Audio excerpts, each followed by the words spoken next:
If you are watching the stream, you should mute it once it comes up. But you don't need to watch the stream. Yeah, I'm not watching the stream. Okay, we're live. I am here in the politics category, which is an unusual category for me. Usually we are in chess, obviously. But I'm very involved in the Libertarian Party, and I serve on the National Bylaws Committee.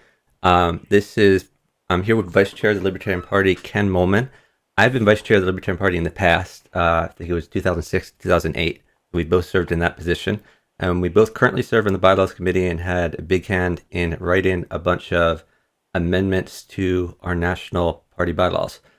So it's a bit controversial. We don't think it should be. So we're going to kind of go through them one by one and give our take on why we did what we did, why we don't think it should be very controversial, and we might go through some of the objections we've heard and why we don't think it's as big a deal as people are making it out to be. Ken, did you want to introduce yourself at all, or do you want to go right into it? Well, I mean, very quickly, as you mentioned, I am the current vice chair. I've been active in the party since 2006 and a member since 1998. And one of my passions is making the rules easy to read. Shorter is better, and making sure that, we're trying to make things better. So I think, just as a summary ahead here, I think we've got some really good proposals. And while, this was all done by committee, right? So I don't necessarily agree 100% with everything, but I'm not willing to let the 10% that I may not like so much have me dissuaded from supporting the 90% I do. So I'm not going to let the perfect be the enemy of the good. And so that's kind of been my approach on this. So people understand when we get into a few of these and, it's like, oh, I didn't really support that. Okay. That's what a committee's about. We all come together and come to a compromise to put the best thing forward. So. Absolutely. I don't know. Yeah. Absolutely. I should mention that we're going to take this whole thing, put it up on YouTube as a video. So we recognize that 12:30 a.m. might not be a big audience. My channel isn't really geared towards politics, so not many L people on here. But we're going to share around the video afterwards, and hopefully it will do some good there. Let's get right into it. A bit more of background. So these changes are put together by the Bylaws Committee. They'll be put forward to the convention itself, and convention delegates get to vote on each bylaws proposal. We sent out a survey to the membership, specifically to the people who are likely delegates, people who are on the delegate list as delegates or alternates. Based on the feedback from that survey, we modified things a little bit. We changed the order of the proposals to put the most likely to pass ones at the start, and we relabeled from numbers to letters. So I'm going to switch real quick. We're going to start with proposal A. And we're going to go down to, I think we get to like P or something like that. So yeah, what you see on the screen is proposal A, which is the old proposal 11. And what it basically does is it adds language or their designee to 3 places. One is in officers. So when the chair shall preside at all conventions and all meetings of the National Committee, we let that chair designate someone to serve in their place, which that language is not in there at all before. I should mention blue underlined language is new language, and red crossed out is language that we're removing. So Rule 4, dealing with the Bylaws Committee, the committee that we're on, we added, again, chair or their designee, who would the language to match among these 3 places. Platform Committee chair already had language like this, which said, or some other person designated by him or her. We changed that to or their designee to make the language the same among all 3. I want to clarify a little what the purpose of this is and what the purpose is not. The main thing this is for platform and bylaws is when they're at the convention, the chair of the committee gets to present proposals like this one to the convention, talk about them, advocate for them briefly, and answer questions about them. When we say or their designee, this lets them, instead of the chair doing every proposal, they can have someone else come in proposal by proposal.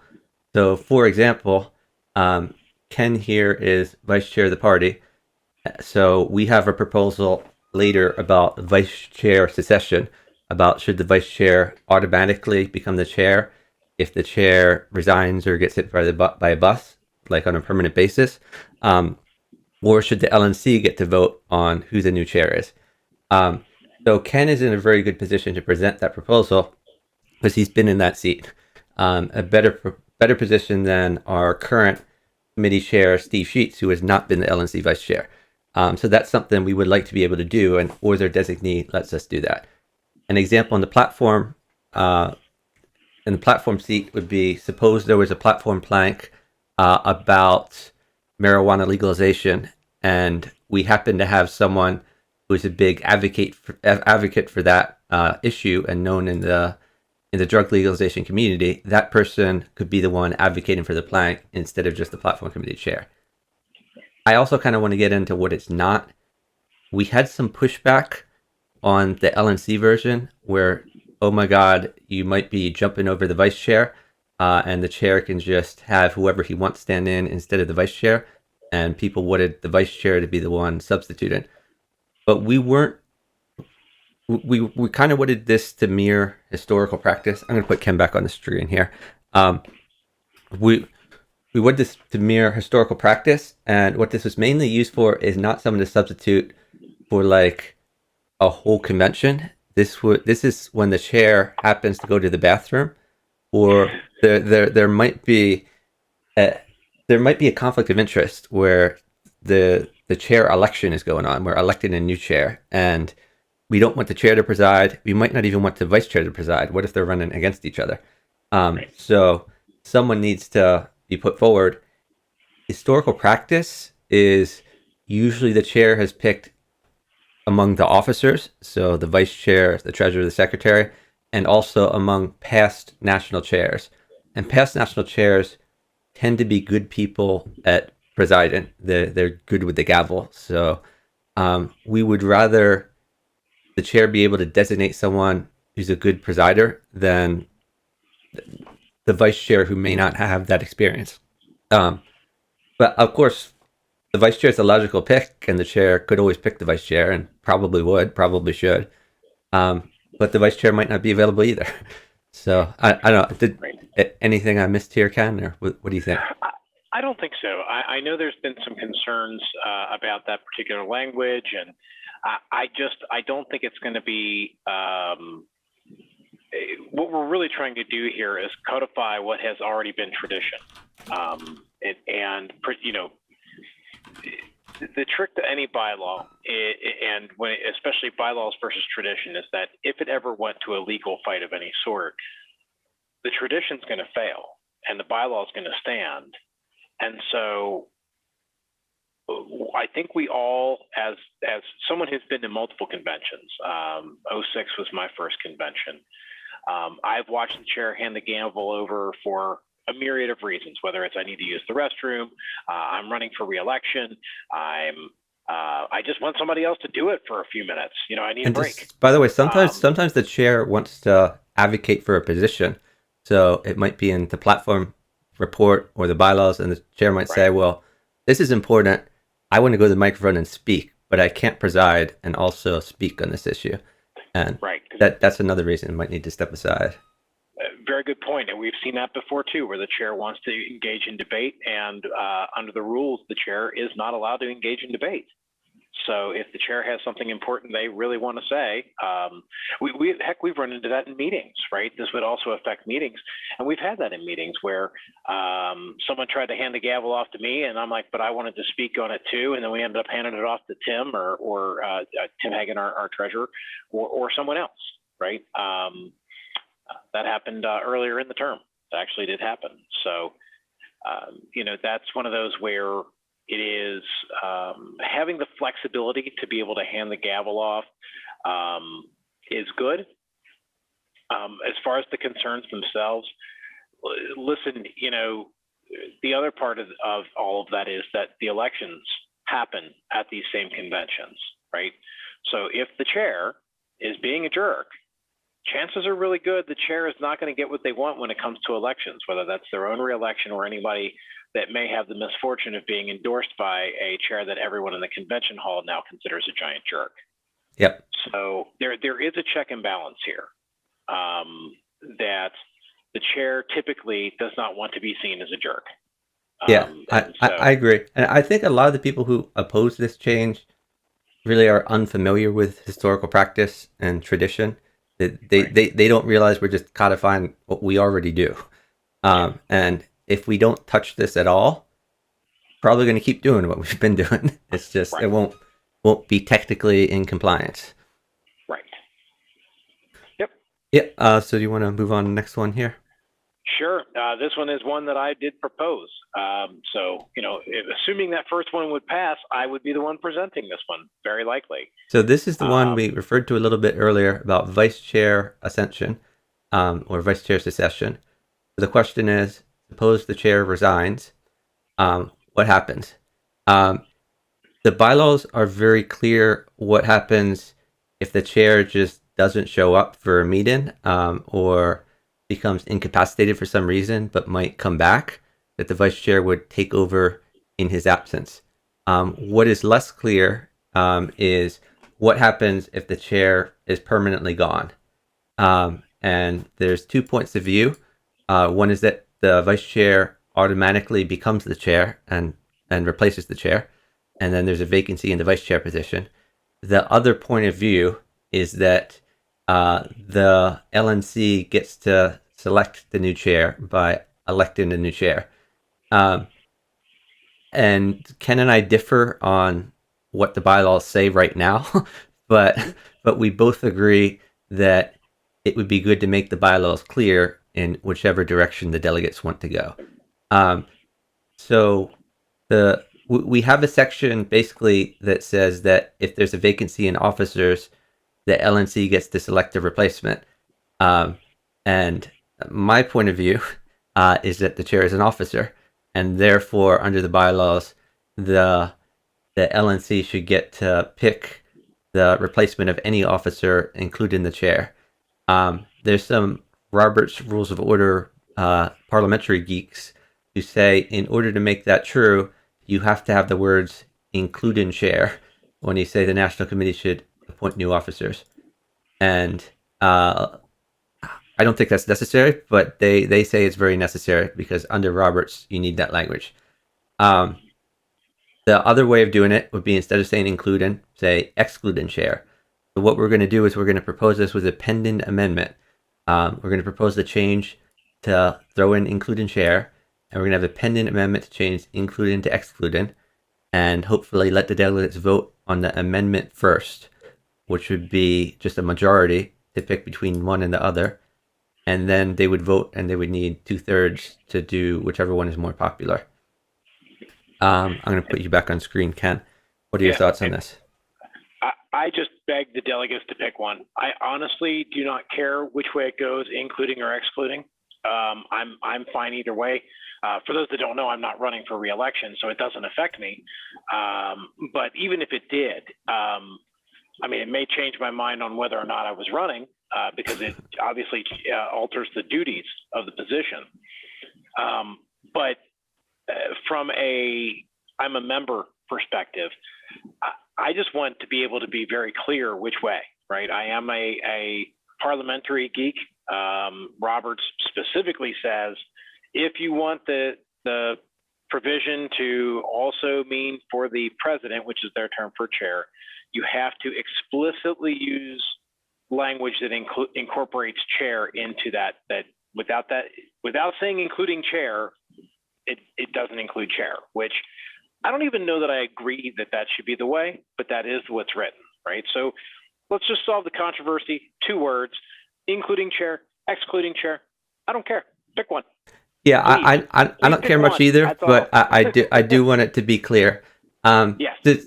There are a lot of these provisions where there's a sizable minority of the people out there who've gotten very angry at the bylaws committee, saying we're trying to do something nefarious here.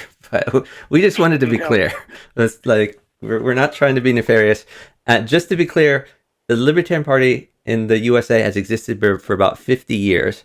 And to my knowledge, this is the first time it's come up, and it's come up this term. So it might have come up before, but if so, it's been many years since then. Certainly in my 20 years of involvement, it hasn't come up. Ken is the current sit-in vice chair. Our sit-in chair, who was elected by the delegates, Joe Bishop Henchman, resigned about, I don't know, a year ago or something like that. Yeah. And we had to figure out, what do we do? And Ken said, basically, I don't want to be chair. And he said, let's just vote on someone else. And we voted in Whitney Billieu as the chair, who was another LNC member, regional representative. So she's now the chair. So yeah, this is near and dear to Ken's heart because it's actually come up this year. And if we don't do anything about it, it might be another 25 years before this comes up again. But, it'd be nice to fix it. It's 2 words. I mean, as much as I like to cut things out of the bylaws, I don't want to cut us to the point where things become vague or things become unclear. And I think in this case, adding 2 words is justified. It's only 2 words, and we never have to talk about it again. That's the best part. We just take care of it and we're done. Yep. Okay, let's go back to Word document here. All right. So our next one is Proposal C. This is Committee Transparency. This is the old 18 and 18B, which are merged together. What we're trying to do is there are some transparency provisions for the Libertarian National Committee. We're trying to extend them to some other committees, the Platform Committee, the Bylaws Committee, which we currently serve on, and the Credentials Committee, and also the subcommittees of the LNC. So the LNC has subcommittees that do specific smaller duties, like we have an awards committee to give out awards. We have a ballot access committee to deal with ballot access, things like that. Basically, we're taking a few things from Article 7 National Committee. We're going to move them. So we have deletion here, but we're basically going to move them to an Article 12 and put them under Article 12 and make them deal with not just the National Committee, but all boards and committees. So here we have language, all boards and committees shall. And so that would apply to these other subcommittees and smaller committees. We also merged in 18B, which did something a little different. 18B noticed we have Article 8, promulgation of bylaws, that basically said whenever we change the bylaws, we gotta give a copy to everyone important. So to the National Committee and members of the Judicial Committee and to affiliate parties. And this was written back when we didn't have an internet. So the idea was we print out a copy and we mail it to each of those people. And that's kind of ridiculous in today's day and age because our bylaws are on our website. So we figure let's just get rid of this. Let's point out that when you change the bylaws, you have to put them on the website, which is this purple language here. But we don't need a whole article to effectuate that. So yeah, what are your thoughts, Ken? Yeah, I mean, this is another one that I support.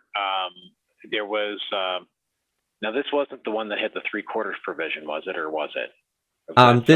This was. Okay. I guess I should mention that.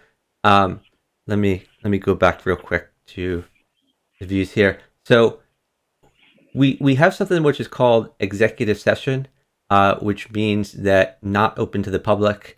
Most of our meetings are open to the public, but sometimes you have things that you want to discuss not open to the public. So we have ways you can go into executive session to discuss things in secret. And there's a list of specific reasons you can go into executive session. And if you don't have those reasons, you can't go into executive session.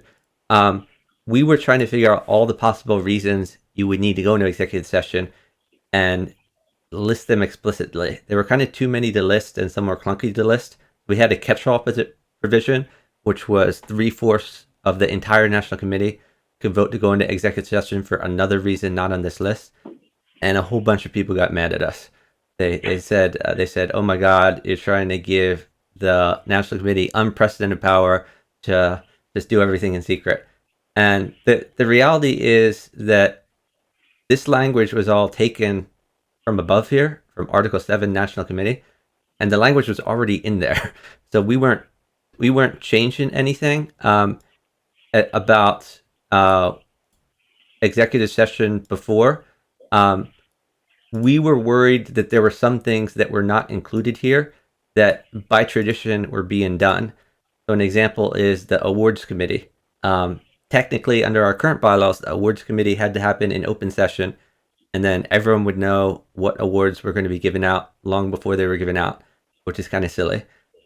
We have a APRC, Advertising and Publications Review Committee, which goes forth like social media statements before they go out and says, do we really want to send this out? And that should not be in public, and it's not right now. Technically, under the current bylaws, it has to be in public. So we wanted this catch-all to allow those things to be in private. But people got mad at us, so we took that out so that hopefully this has a better chance of passing. Yeah, I think functionally what I had envisioned, Chuck, was with that 3/4 provision, they would have been able to basically recodify those two committees in particular, awards and APRC, back into the policy manual with a 3/4 vote of the entire LNC. That was kind of in my mind how that would have functionally worked. Is these are committees that, I mean, the awards committee is the best one normal regular people could understand. Like, there's deliberation and then they decide who wins the award. Well, it's not going to be a big surprise when you go to give it, because now it's the whole world knows. Yeah, and Ken has won our Thomas Jefferson Award, which it used to be the biggest award in the LP. Then they made a new award called the Lifetime Achievement. But Thomas Jefferson used to be the Lifetime Achievement one, and Ken has won that, and he was surprised, as far as I know. I was surprised. So. It was funny because it happened the year I was running for vice chair, the last convention, and not knowing that, you know, I was going to receive that award. It turned out that a lot of the awards actually had to be held off until the election, my election was complete, because they didn't want the giving of the award to unduly affect the election. Totally understand. I mean, I wouldn't have wanted that either. So, but that just gets to the point of why we don't want the awards to be public ahead of time. Oh, well, you know, some awards committee says that Ken's the best thing since sliced bread. Maybe we should vote for Ken.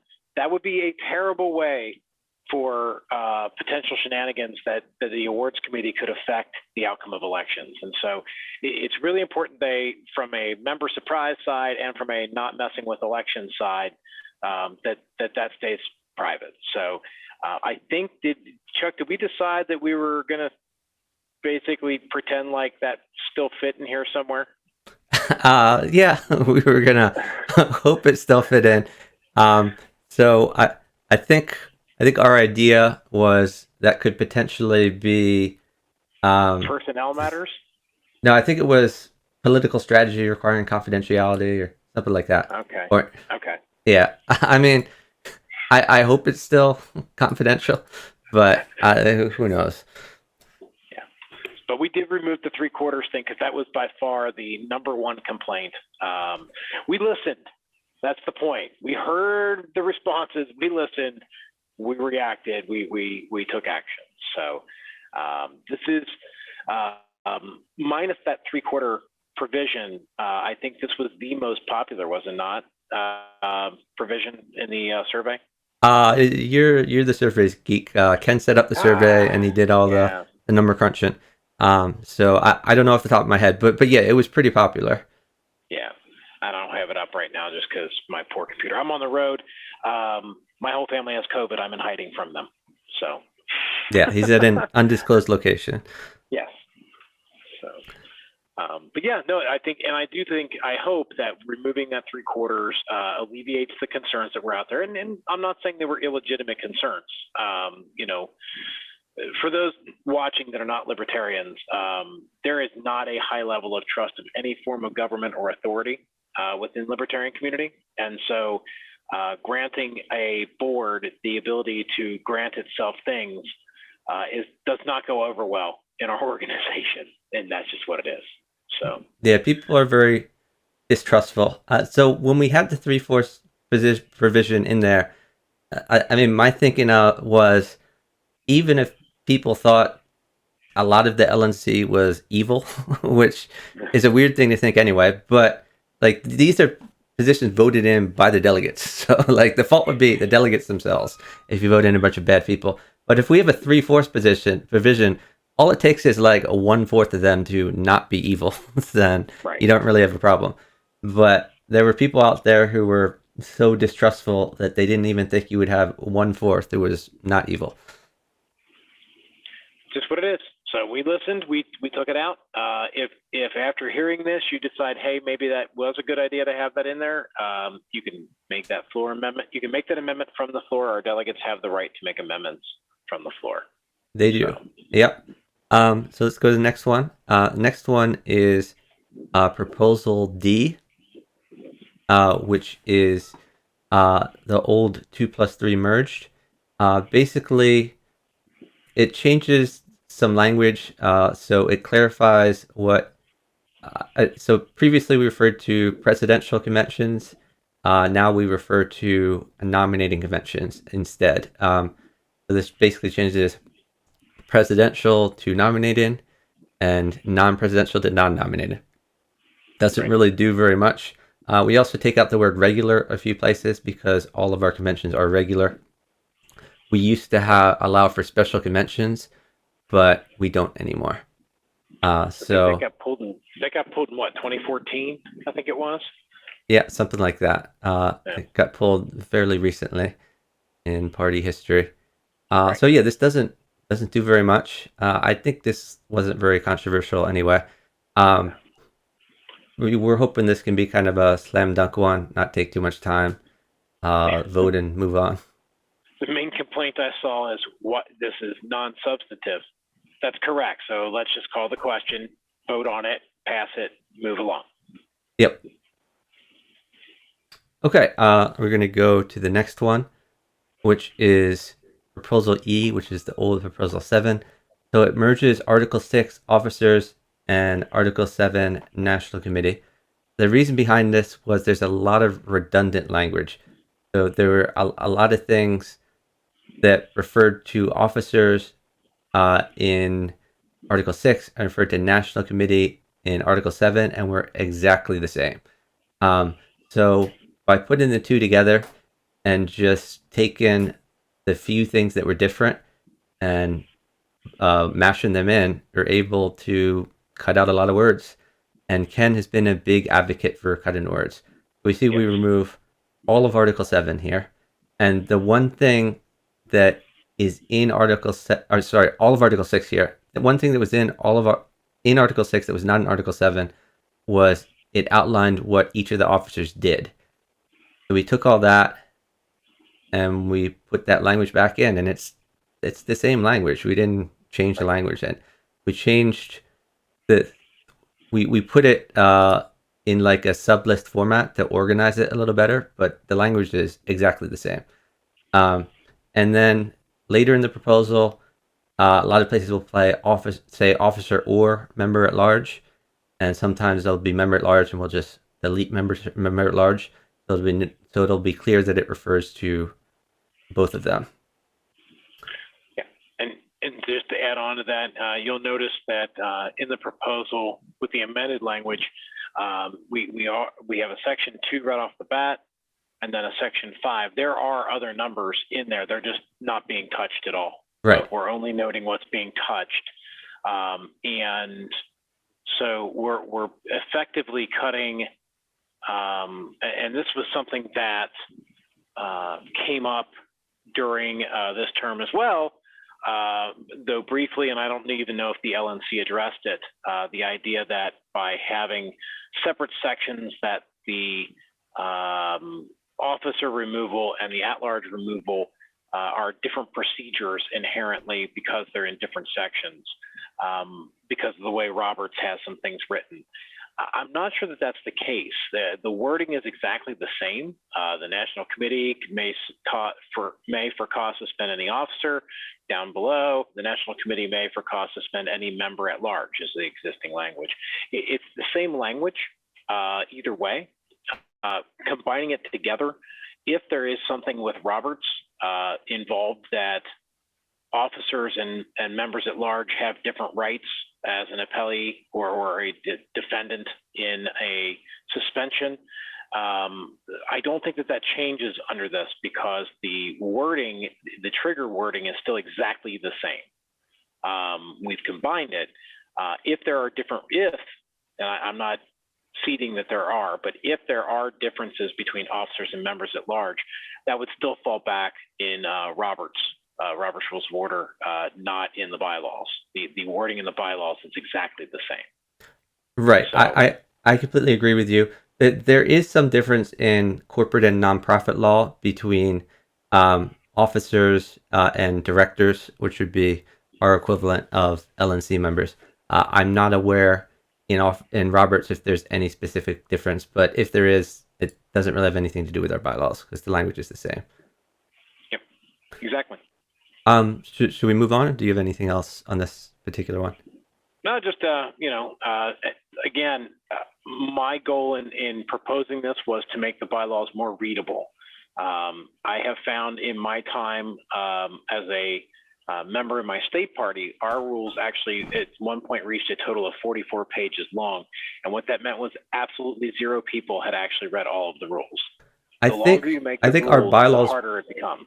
I think our bylaws plus convention rules, if memory serves correctly, were like 16 pages and maybe 2 more pages for Judicial Committee Rules of Appellate Procedure. So much smaller than that. And yes, hopefully we can make it smaller still.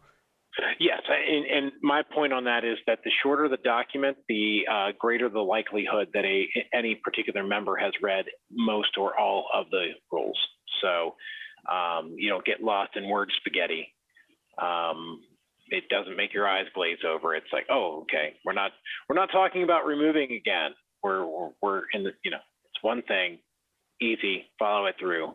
So to the extent that we can make things shorter and easier for people to read, that was the motivation here. And we're hoping this is another one that should be easy, non-controversial, slam dunk, and we don't have to waste a lot of time on. So hopefully we can just pass it and move on. Hope so. So next proposal is Proposal F, which is the old 8 plus 8B merged. This is another of Ken's brainchild. So in our current bylaws, we have something called sustaining members, which is kind of an artifact because historically we used to let the LNC set the dues amount, and then we granted dues paying members some basically rights within the party. In about 2005, the LNC, the National Committee, went crazy, and first they took dues and they doubled them from $25 to $50, and then 2 months later, maybe 3 months later, they eliminated dues, set them to zero, which had some catastrophic impacts on the finances of the party. The convention went in and fixed it and said, we don't trust you, LNC, anymore. You can't set the dues. We're going to set a minimum due at $25, and we did that with the sustaining member language. So what Ken has done here is he's classified signatory members, which means those who have signed the pledge, the non-initiation of force or non-aggression principle pledge. Dues-paying members, which are people who've paid the $25. And then sustaining members are those who have done both those things. And then a bunch of places where it just says members, as far as who gets rights to do various things, we've changed it to sustaining members. So it needs to be those who have both signed the pledge and also paid the $25.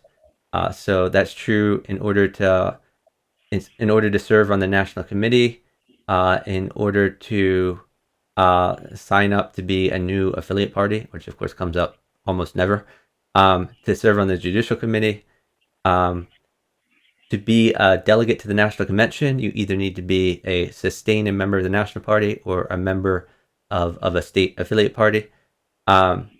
And let's see, what else is there? Oh, to serve on the Bylaws Committee, you need to be a sustaining member. In order to serve on the Platform Committee, those 5 members that are selected by the LNC need to be sustaining members. And with the credentials committee, those 5 members selected by the LNC need to be sustaining members. So this should be pretty uncontroversial, we hope. It kind of makes the language clearer, in our opinion. It does raise the threshold to serve in these various positions, because right now all you need to do is sign the pledge. You do not need to pay dues to do these various things. But I think it's pretty uncontroversial that to do these things we specified, paying $25 is pretty reasonable. Ken, do you have more comments on this one? Yeah, only that, so those who took the survey may be a little confused because this is a merger of 2 different proposals. What we found is that both 8 and 8B enjoyed popular support. So rather than propose them as 2 separate proposals, since 8B builds off of 8, to propose them as 1. And that way, we are hopefully saving the delegates time.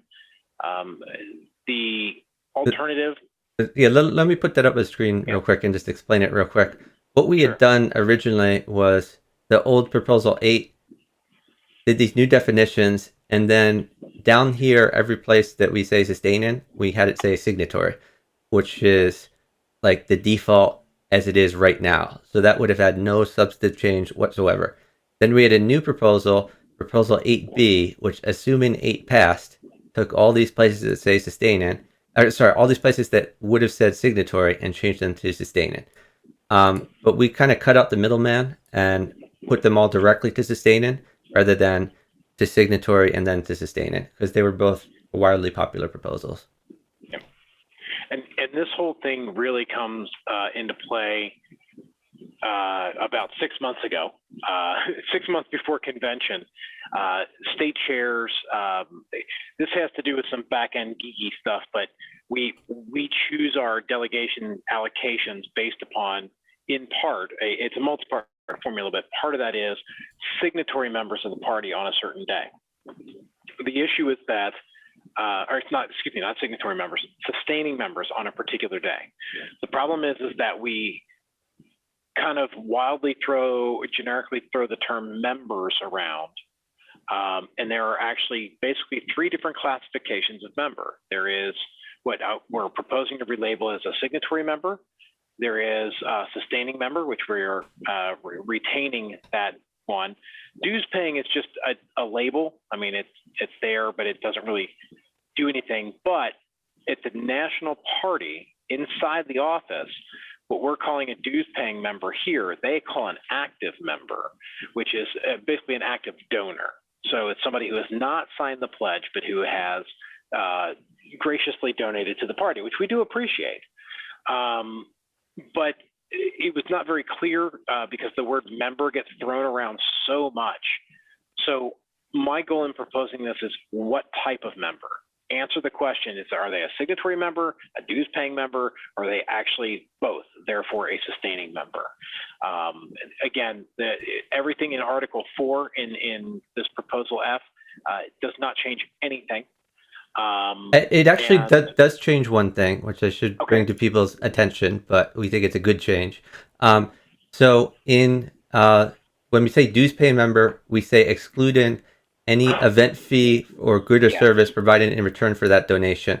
The reason we have that language is starting in the last like 10 years or so, people would like buy a t-shirt for $25 and then say, well, I've given $25 to the party, therefore I'm a member. And then you'd have to service that member, but you wouldn't have any money to service that member because that money went towards buying the t-shirt. Similarly, they might register for the national convention or for some event and pay an event fee of like $50 for a dinner. And then they say, well, I've paid more than $25, so I'm a member. So we wanted to fix that. Yeah, that was definitely a loophole there. And there is a real cost to each member, right? We send, each member gets a at this point, quarterly publication. And there are attempts to renew, and there are are just costs generally involved in having a member-based organization, which I do want us to remain. So we have to be able to afford those things. So yeah, if you donate $22 to get a T-shirt, you've really only given us $3 for the general fund at that point, and that's not nearly enough. So that's all. Yeah, that's a good catch, though, Chuck. I'm glad you mentioned that, because that is one thing that did change, is that it would exclude probably most specifically things from LP Store, which, by the way, those that are watching, if you're interested in libertarian swag, lpstore.org. Anyway, sorry. Yeah, I am wearing an LP T-shirt right here Nice. on this very podcast. Honestly, I would have worn a suit, but all of my suits are out to the cleaners because I'm getting ready for the National Convention 1 week from now. Okay, let's I didn't move have on. my libertarian shirt with me because I am in hiding in a hotel. So the next one was Proposal G, which basically indexes dues to inflation. The problem we're trying to solve is our dues have been $25 for basically the last 25 years, except for like a 6-month period when they went up to $50 and then went down to 0 and then back to 25 because the LNC went crazy. The cost of servicing a member, meaning sending out LP news or newsletter, things like that, really exceeds what we bring in from a member through that $25. A sane Libertarian National Committee would have 10 or 15 years ago raised dues incrementally over the years to deal with inflation. Our dollar going less and less just because of the Federal Reserve printing a lot more money. So a sane LNC would have hiked dues up to $30, then $35, and $40, etc. And likely we would be at something like $50 right now if they had done that. But instead, what we've had is some people in the LNC want to immediately bring it to very high levels, like double dues, and double the dues from 25 to 50. And there would be a huge outcry if there were that big of a change in the dues amount in a short period of time. There are other LNC members who don't want to raise dues at all because it's sort of like a politician who raises taxes. It makes you very unpopular to your constituents. So there are people who will never raise dues ever. So because of that, we've gone 25 years with dues staying the same amount. We, on the bylaws committee, tend to believe the National Committee as an institution and the delegates in general will never develop the political will to raise dues to an appropriate level. So our solution was to index dues to inflation. And this is something that Ken brought up because it's been done in Kentucky and it's been successful in Kentucky. Originally, we had two possible proposals, one which would index to the CPI and the other that would index to the price of gold. And basically, it starts off just by hiking it up $5 to $30, and then you check every year to see are we at a point where we need to hike it more because it goes up in increments of 5. And if we've got inflation up to a certain amount, then you hike it up by $5 starting, I believe it's January 1st. But you check it in July so that people have from July to January to know that it's going to be hiked that coming year. It turned out the CPI version was much popular than the gold version. We're not going to present the gold version. We're just going to present the CPI version. This whole proposal was kind of unpopular. I think because the feedback we got from most people was, this is silly. The LNC should just raise dues. Let them do their job. But the reality is they're not going to do their job. So, well, and beyond that, they're not allowed. I mean, the bylaws command a fixed amount of $25. Right. So I'm putting Ken back on the screen here. Basically, we think that this is a good approach. We recognize this is kind of unlikely to pass in convention, but we felt a fiduciary duty to propose it. It's a real problem, and we don't want to just ignore the problem. If the delegates choose not to implement our solution, that's kind of on the delegates, but we felt the need to put this in front of them since it's an important issue. Ken, do you want to talk a little about how it worked in Kentucky and how you came up with this? Absolutely. So, if anyone has ever been involved in a dues fight, it is oh so much fun and something you never want to do again. And so, essentially, we had dues of I think $25 originally, and then we went to 30. But we also had a dues sharing plan with ours. Different states do different things. Um, the real advantage is that we don't have to ever argue over it. So in Kentucky, we actually so this proposal rounds down to the nearest $5. In Kentucky, we round up to the nearest $5. And what that means for us is that our dues will be going up to, they went up to 35, I think, this year, and I think we go up to 40 next. I think it's how that works, but I can't remember. And while, Chuck, you were explaining all this, I went out to the CPI BLS calculator. I plugged in $25 in April 1997, and then 25 years later, April 2022. And the buying power of $25 in 1997 is $45.12 last month. So just to kind of point out that, I know people are a little fussy about the increasing of dues, but honestly, you're still kind of getting a discount. I mean, compared to what people did in 97. And we have core costs. So we talked about servicing members, right? We send mail. Well, if you haven't checked postal rates, they've gone up again this year. I think a postcard is almost up to 50 cents now, which is, to me, insane. But the point being that What's first class at?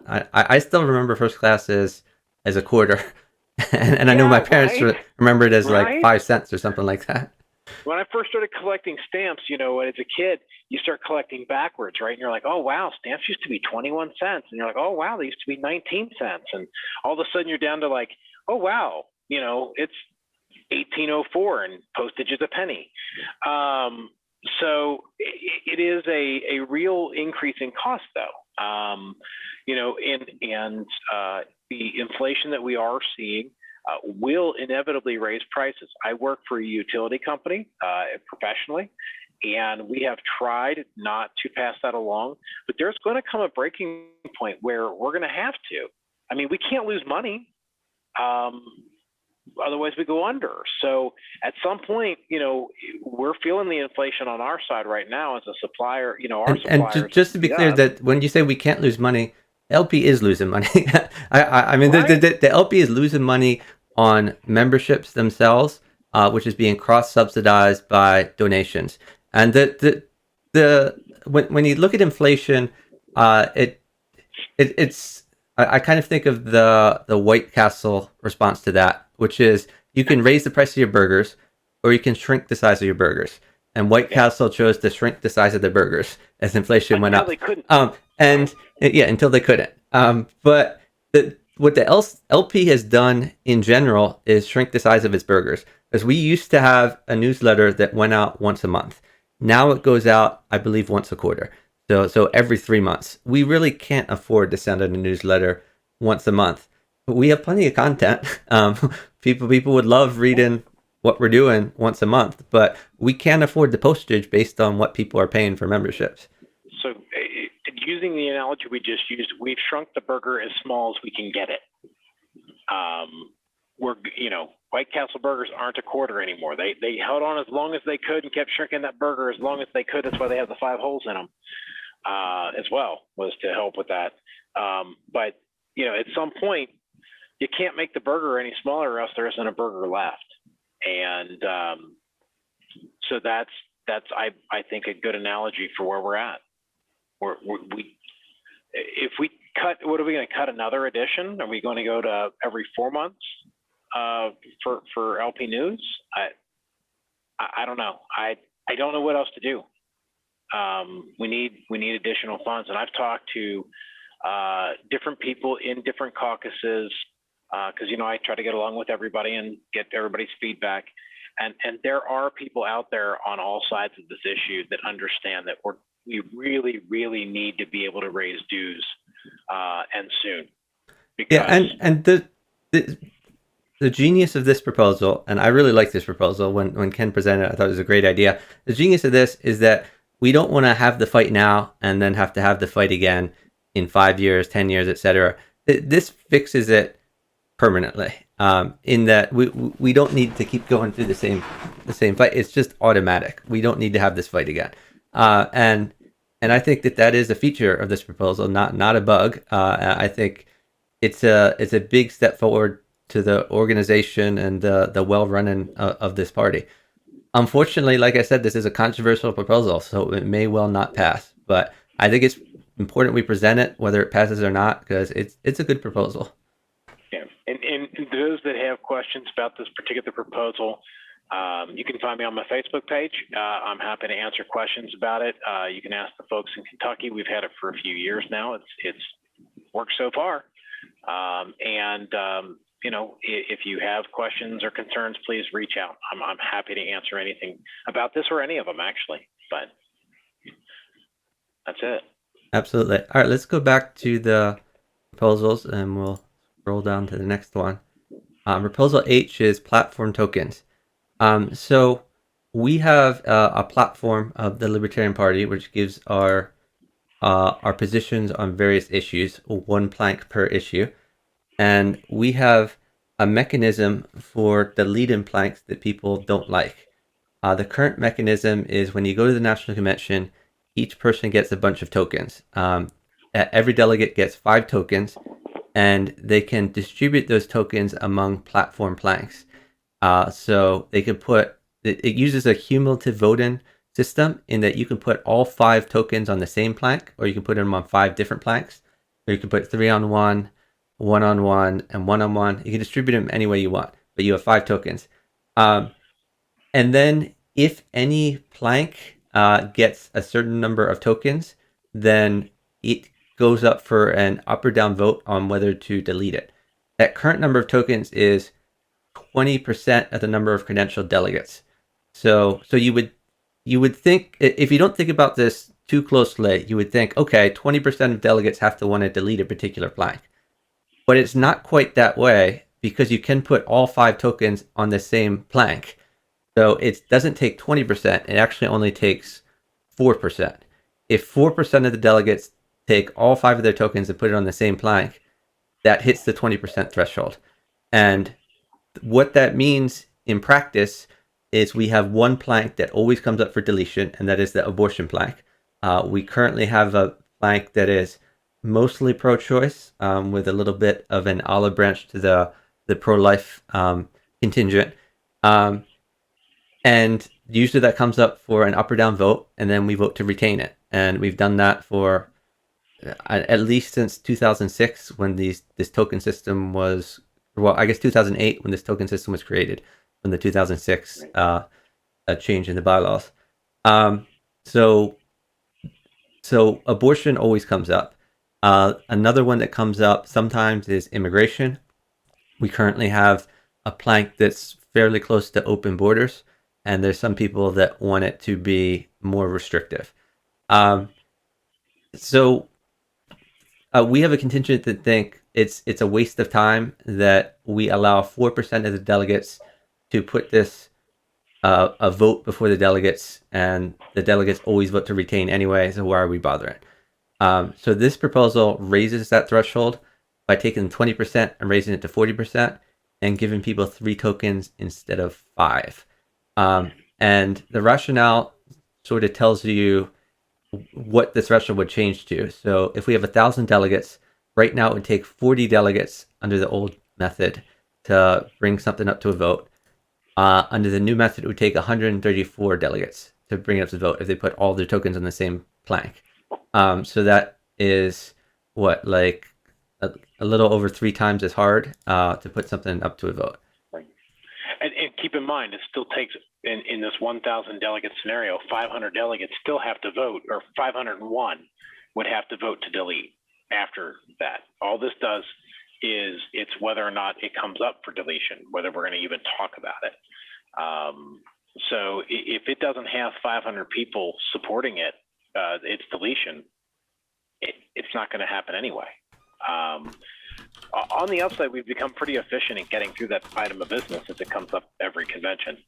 But I do think reducing to 3 signature tokens would, in a sense, it would also help with some of the back end operations with accounting as well, right? Because now there's fewer things to count. So it'll speed that part up.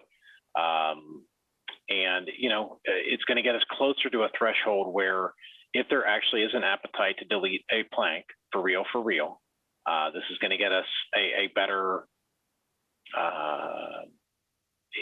it's going to, again, it takes 501 actual delegates to delete a plank in this 1,000 delegate scenario. So allowing a minimum of 134 to put this on would mean that we're closer to the threshold that it could actually happen anyway. So some may have said that this is just going to make it harder to delete planks. I don't think it does. In any scenario, you still need 501 delegates and 1,000 delegate body to delete a plank, period. It still takes a majority no matter what. It does, yeah. I'm not that passionate about this proposal. I could take it or leave it. I think it makes it better, but if it passes or fails, not the end of the world. And I would tend to agree with that. I mean, we, like I said, we've gotten pretty adept at getting through it. I think we've spent more time talking about this proposal than we typically take to actually vote up or down on it at this point. We can vote fairly quickly, but another thing to point out is at our national conventions, when we waste time, we're wasting the time of a lot of people. So if we have 1,000 delegates there and we waste 10 minutes, that's like 10,000 minutes. The 10,000 minutes of time that's wasted. And these are people who have invested their weekends and their time and their money to fly across the country, their money for hotel rooms. So we want to be as efficient as possible with that time to get through as much business as possible. Yep. So I agree with that, and that is the probably the best rationale out there for this is it better have higher support in order to be considered. Again, getting closer to that 501. And it's funny. A lot of the complaints about this proposal, because again, we sent out the survey, we got back comments. A lot of the comments were like, "Just scrap it. Like, we don't like these tokens at all." So there were people kind of on both sides. People who said scrap all the tokens, and people who said, "No, we want a few tokens to go a long way." So we're seeing people on both sides. Some quick history, Chuck, if I remember right. Now, my very first convention was 2006. It was before that was the only convention I've been to where the current system wasn't in place. If I remember right, we used to actually fill out a sheet of paper, and it was yes or no on every single plank on the platform. We did. Yeah. Okay. So, and voting took longer, filling out the ballot took longer, and then tally would take longer. And the funny thing is, at the 2006 convention, we moved to the token system because we felt that it would save time, and because in the 20 years or so that they'd use the big sheet where you do yes or no in each plank, no plank had ever been deleted. So they said, this is a big waste of time. Why are we doing this? And then after we passed the change, at that very convention, we deleted the entire platform, like all of it. There were 5 planks left. No, but there weren't actually 5 planks left. What happened was that in the platform report, they made changes to 5 planks. And then the interpretation was because there had been changes to the planks, even though we voted to delete them, that those deletions weren't actually deletions. I remember that now. Wow, that's and so long ago. I was kind of responsible for deleting the whole platform. I led the charge, so that's one of the feathers in my cap. Where like everyone told me it's impossible to modify the platform. It's been there for at that point what 35 years, and I said, well, I'm going to try because I was new to the party, and I didn't know how hard things were, so I wasn't dissuaded from trying, and I actually succeeded. We deleted pretty much the whole platform. We started from scratch. And so a pre-doctorate Chuck Moulton was said, "Hold my beer," and got the platform deleted. Yeah, I am infamous for that. A lot of people hate me for it. A lot of people love me, but it got me elected vice chair that year. So I do think long term it actually worked out in our favor. We it brought did, back sure. some of the. I remember the greatest hits where we brought back versions from the past, and I really liked that when we did that. So yeah, I think the platform got better. It got some people off their seats. There were people a lot. That was a very poorly attended convention. Because people were like, "Off your convention. It's not a presidential year. Why bother even going?" And then this controversial thing happened, deleting the whole platform, and a lot of people who had scaled back involvement with LP were like, "Well, hold on. Now I want to get involved again." For both types of reasons, there were people who loved the platform before and wanted to get it back. And there were people who thought that we were moving in a more pragmatic direction, and felt that the LP was more serious since it deleted some of the platform that they thought was a little on the crazy side. Right.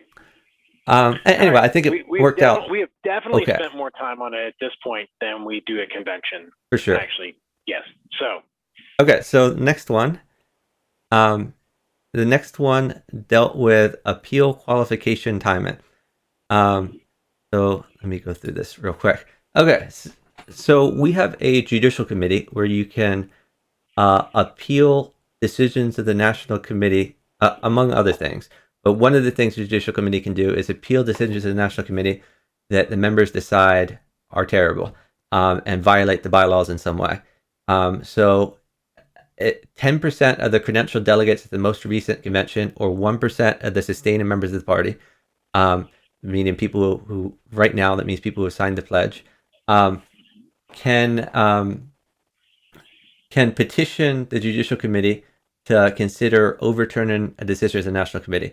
So the question came up. Actually, that was somebody else did. I didn't make the petition. I was the one that pointed out the issue. I'm not even sure if it was you. I think it was Tim Hagen who pointed this out. Because just getting into background, we've had a judicial committee that has done almost nothing over the past 50 years. Before a year ago, it had met maybe 4 times, something like that. And then this year alone, we've already met like 5 times. So this has been our most prolific year ever. But there's been some of these appeals from the membership under this provision. And then we had to figure out, did enough of the members sign this petition? And then the question is, well, hold on, some of the memberships have lapsed. When do we check if they are sustaining members? Is it at the time of the last national convention? Is it at the time that they submit the appeal? Is it at the time they sign the petition? Is it the time we happen to start checking to see if they're members, validating the petition? And this was controversial. It ended up like, no matter which of those times we picked, these petitions would have been valid anyway. But it's something that came up and we wanted to clarify. Tim Hagen, who is our current national party treasurer, took on the job of validating the memberships. He also serves on the bylaws committee with Ken and I, and he pointed this out to the bylaws committee. So this is our way of solving the problem. We say it's at the time the appeal is submitted. I currently serve on the judicial committee, which has been quite prolific. I will not be running for re-election. I chaired the judicial committee twice.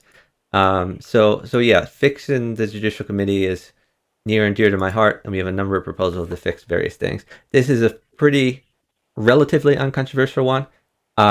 there's been some controversy here in conjunction with some other proposals, but we don't think this should be very controversial. Ken, do you want to talk about this more? Yeah, no, I agree. I don't think this should be controversial. We need to pick a time. I think the appeals being submitted is the right time. It is then in control of the person who is submitting the petition, right? So there's no games that can be played by the LNC or the Judicial Committee or somebody who's just trying to use some loophole to get out of hearing the appeal. It is within the control of those actively petitioning. And I do remember it was when Tim started validating, I asked the question to Tim, hey, Tim, when did they have to be a member? And I bet that's what probably spawned that, because that petition was specifically going against one of my rulings while I was sitting in the chair seat for a minute. So, yeah, anyway. Yeah, and this is another one of those things that I think both Ken and I don't really have a dog in the fight as for how this is solved. But like any time that the delegates choose to pick is fine with me personally. I just want them to clarify which time. So if they want to amend this to be a different time, that's fine. Let's just make it clear. The next one, so moving on to the next proposal, this isn't one of mine. Okay, let me get to the next one. Okay, yeah, so this next one is a big one. So this is a proposal in, I think, 5 or 6 parts. So the first proposal, J, is just a reorganization. And basically what Ken noticed is Ken is always, he's on a mission to remove redundant language. So to make the bylaws smaller while still saying basically the same thing. And he pointed out that we have a bunch of different appeals processes. So we have one for removing a member of the LNC. We have one for disaffiliating a state affiliate. And those use a lot of the same language. We said, let's put them together, and then we can save a bunch of language. We can make sure the language is clear. And we can also provide a skeleton where we can change things easier and change them just in one place if we want to change them. So we take a bunch of language from Article 5, affiliate parties, to deal with disaffiliation. We delete that there. Article 6, officers, we delete that there. Article 7, National Committee, we delete that there. So that's 3 big honking paragraphs. And then we have a new Article X, which includes all these things, but in less language, and we think in a clearer way. So we, instead of one big honking paragraph, we divided it up into logical subsections. So section 1 is removal. It says when the National Committee can remove things. We have a subsection for revoking affiliate status, which means disaffiliation, a section for suspending an officer or member at large. We have restrictions, some things that the National Committee can't do. So they can't revoke the status of an affiliate party within 6 months of a regular convention. Let me see. The officer or member at large, subject of a suspension vote, can't participate in that vote, and that came up but both of these things came up at this very LNC term, because we did remove an officer. The national secretary was removed from the National Committee and went before the Judicial Committee. There were actually disaffiliation votes, although the LNC did not vote to disaffiliate any particular affiliate. We came within that 6-month window, and maybe if the National Committee had been able to disaffiliate within 6 months, it might have done so. So yeah, these are things that have come up. We added an additional restriction. A revocation motion may only have one person or affiliate as its subject, and the reason for that was so that there couldn't be a blanket like purge, like remove like 5 LNC members at once. It has to be one at a time. So it has to be separate. Can't disaffiliate like 5 states at a time, which shouldn't really come up. But the main reason for this is because of a new thing we're going to add later, or going to propose later, which is removing of party members. So then we have appeal process. This all, again, is from the text above that was deleted. It's moved down here and just organized under the heading of appeal, hearing, and decision. and all this language is basically the same. The one thing we've added to the language is revocation motion can have only one person or affiliate. So this is just basically a reorganization, except for this one sentence here. But this reorganization provides a skeleton where it's easy to change some things here in ways that we believe make it better. So we have proposals contingent on this one passing, which change a few other things. Ken, do you want to talk more about this first one? I just want to really emphasize, and Chuck, that was one of your improvements to this, was actually giving a label to each of these steps. That it makes it, at least to me, way more logical than the spew of a paragraph repeated 3 times above. That now this is steps in a process, right? And it is a process, and it's clear that this is a process, that step 1, step 2, step 3, step 4, step 5. And I think that's easier for regular people to process in their brains, that, oh, it's a 5-step process. Okay. I just, again, not only are we making things smaller, which makes me happy, but we're making them more readable and more understandable for the members. And that is also something that makes me happy. So I do hope that at a minimum, the delegates will support this, just for the sake of future delegates and future members who may have to come upon this at some point. It will be far more readable and understandable for them. Yeah, absolutely. I completely agree with you. I hope the delegates pass this.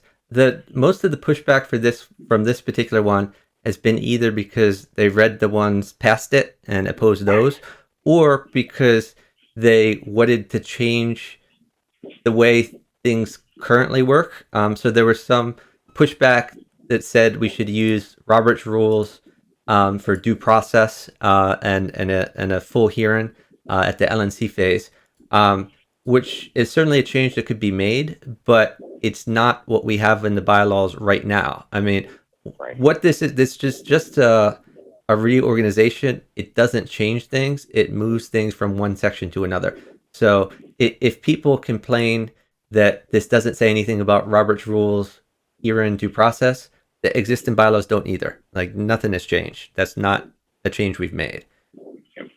With the only caveat, again, being that we did add the revocation motion may only have one person or affiliate as its subject.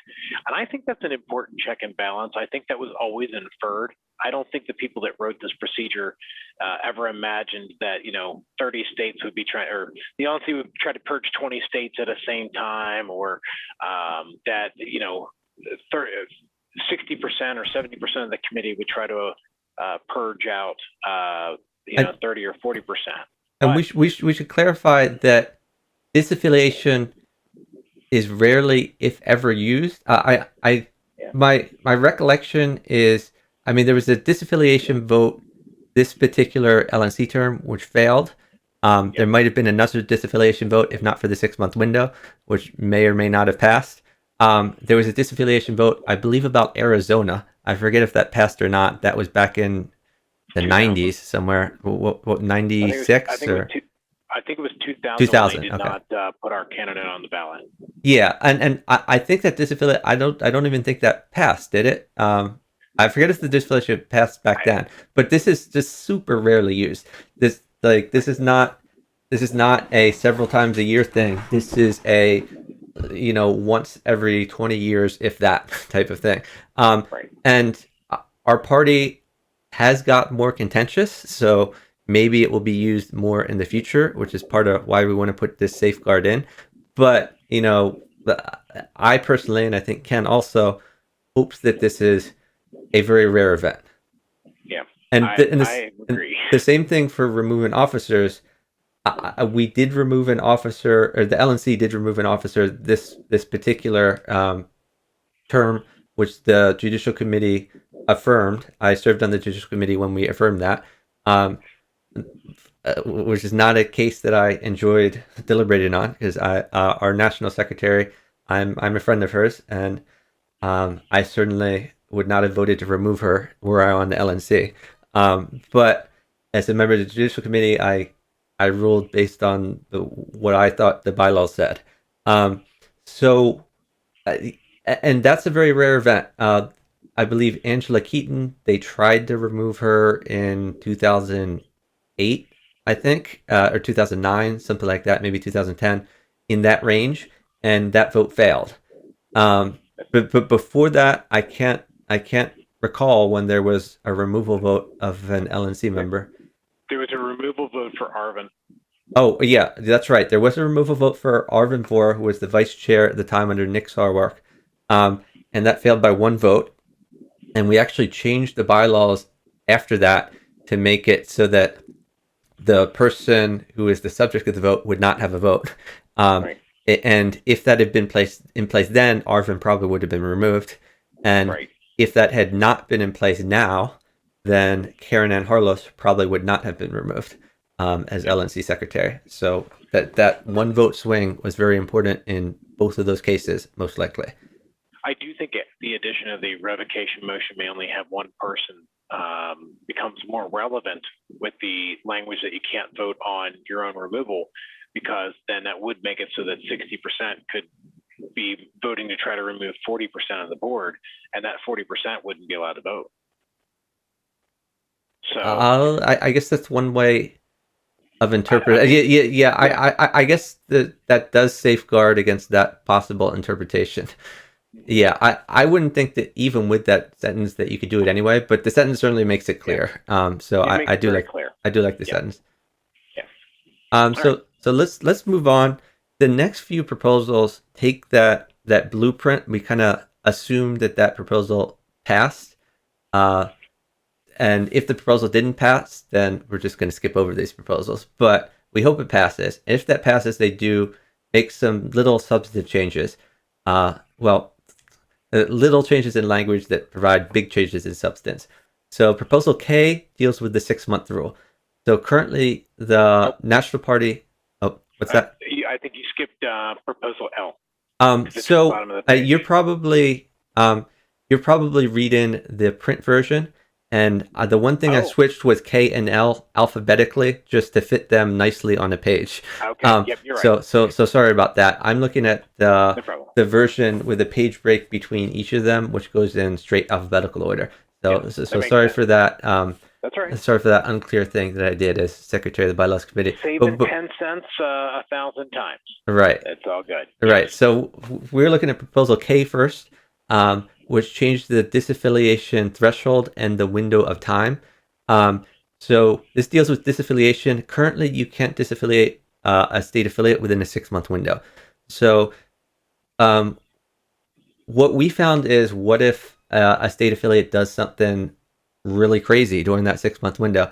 We think that the LNC should be able to disaffiliate within that 6-month window. We should just make it harder. We also noticed that 3/4 of the entire National Committee to disaffiliate at all was a very hard hurdle to overcome, even when most everyone agreed. So we did two things. First, we lowered the window outside of the 6-month window from 3/4 to 2/3 of the entire National Committee. So this is not just people voting on that motion or people who happen to show up. This is the entire National Committee. Like, abstain is the same as voting no, basically. Or not showing up is the same as voting no.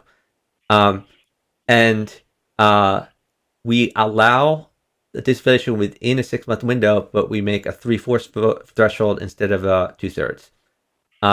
And we also remove a few provisions that say you can't do it within 6 months. Various other places in the bylaws. So this is a pretty clear change. These next few changes we're talking about are a lot more controversial than the previous things we've mentioned. Yes. But we think it would be a step forward. So what are your thoughts on this, Ken? I know this is going to be controversial, but I am a firm believer that there have to be checks and balances on the system. Not even talking about what has happened in the past year or two. I am concerned that if there are absolutely zero consequences for any behavior in the 6 months, keep in mind that's 1/4 of an entire period here between conventions, right?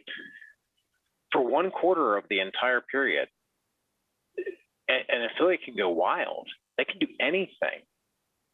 They could start, spreading. I mean, they could all of a sudden start advocating for Marx. They could stump for a Republican or a Democrat. They could do anything, and there's nothing we could do about it at all. I'm not a fan of having it so that there's nothing we can do. I am a fan of making it so it's hard, and that it is something that would require, something very egregious for, I don't know that there's been a whole lot that the entire 3/4 of the entire National Committee has agreed with, other than after a 2-day meeting, voting to adjourn. It's very rare. Anything contentious, I guess is my point, to get 3/4 of anything. So it's going to have to be especially egregious. But if one of our state parties endorses against our own candidate, that's egregious. That's bad. And there has to be a way to deal with that. That's really my concern more than anything on this. We did see that 3/4 is an impossible hurdle to ever reach. Dr. Moellman, I think you sent out an email at the time basically saying the 3/4 thing is impossible to reach. And I agreed with that analysis at the time. So we're lowering the quote unquote normal scenario to something that in theory could happen. It's still hard. 2/3 of the entire National Committee agreeing on something extremely controversial. As noted, the removal of Ms. Harlow's required the same threshold, except that she couldn't vote in that, right? In this scenario, she would have been able to, and it would not have passed, right? A vote of 2/3 of the entire National Committee, as it exists today, would not have agreed to disaffiliate anybody, much less 3/4 of the entire National Committee. So I think, it's important to think about what could be, but also to think about what is. And again, I'm open to other ideas, as always. The bylaws committee heard me say this multiple times. I'm always open to ideas. I always love to hear new ideas. And we did have some great feedback, by the way, on some of the other proposals. And I'm sure we're going to talk about that here real soon. One of them from membership who came to our meetings and asked for certain things. And I really appreciate that feedback, because every new idea is an opportunity. And so am I married to this 2/3, 3/4 thing? I'm not married to it, but I think it's better than what we have now. I will support this proposal. I think because it is better than what we have now. And in 2 years, if things have gotten out of hand, if this somehow enabled shenanigans of some sort that were unforeseen, or some may have said I was just blind to them, or some of us were blind to it, we can tweak it again. It's only another 2 years to convention. The party's been around for 50 years, so it'll be here in 2 more.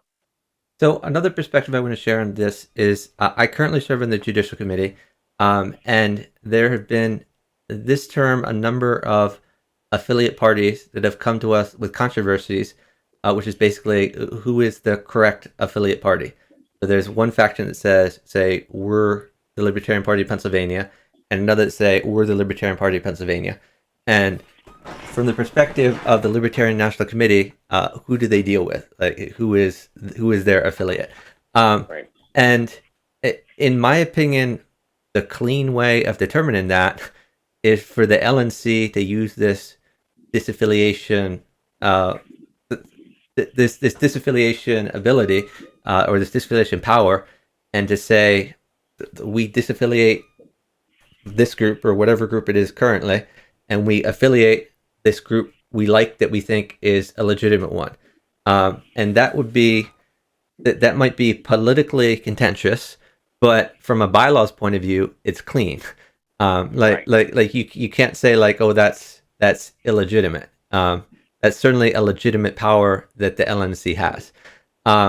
What was done instead this term, and also some previous terms, is that it was put to the Judicial Committee that had to come up with some sort of bylaws reasoning of who we think is the legitimate affiliate. and that is much messier. Yep. And it can be done, but a lot of people are going to disagree with whatever the decision is. I would prefer that there be the ability, both from a theoretical and a practical way, to do it in a clean fashion. And disaffiliation is a much cleaner way of doing it. To the extent that we can drop these thresholds to where it's practical for the LNC to make this decision, I'm hopeful that the LNC would actually use that as the mechanism to make the decision of who to recognize as the affiliate. Yeah. Okay, so let's move on. Okay, we're gonna go back to the Word document here. Our next proposal deals with cause. So in each of these contexts, removing a National Committee officer or member at large and disaffiliated an affiliate, they require cause to do so. And basically, we wanted to define what cause is. So I'm going to go back up to the language here from before, just so you see. In Article X1, it says removal of the National Committee may for cause. So this is what this is about. When it says for cause, what does cause mean? And we are proposing to define cause. Serving on the Judicial Committee, each of these things has come before the Judicial Committee, especially on the removal of the secretary, and we had to figure out what cause meant. And a lot of people may have disagreed with what we came up with. My preference would be that the bylaws spell it out clearer and give the Judicial Committee and the Libertarian National Committee more clarity of what cause means, that the LNC can be careful to only remove someone for a cause that's one of these listed things, and the Judicial Committee, when interpreting whether that's a valid cause, has less latitude to sort of fly by the seat of its pants. So here we have a cause for disaffiliation, and we have a cause for removal of officers and member at large. So for removal of officers and member at large, our language is conduct injurious to the organization or its purposes. That language comes from Robert's Rules of Order and was the language that was ultimately adopted by the Judicial Committee for the removal of the secretary when we issued our opinion. However, people may disagree with that language and may have other language, and the delegates are certainly they're certainly welcome to amend this on the floor to come up with narrower language if they wish. So they could make this, for example, for malfeasance in office, which would be much more limited in scope, which would be fine. From my perspective, I just want it to be clear, whatever is put in the bylaws. For affiliates, we currently have acting in contravention to these bylaws or the governing documents of the affiliate itself.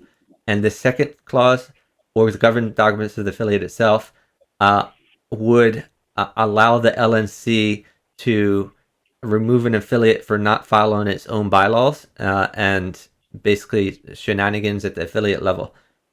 We also have or pattern of actions repugnant to libertarianism.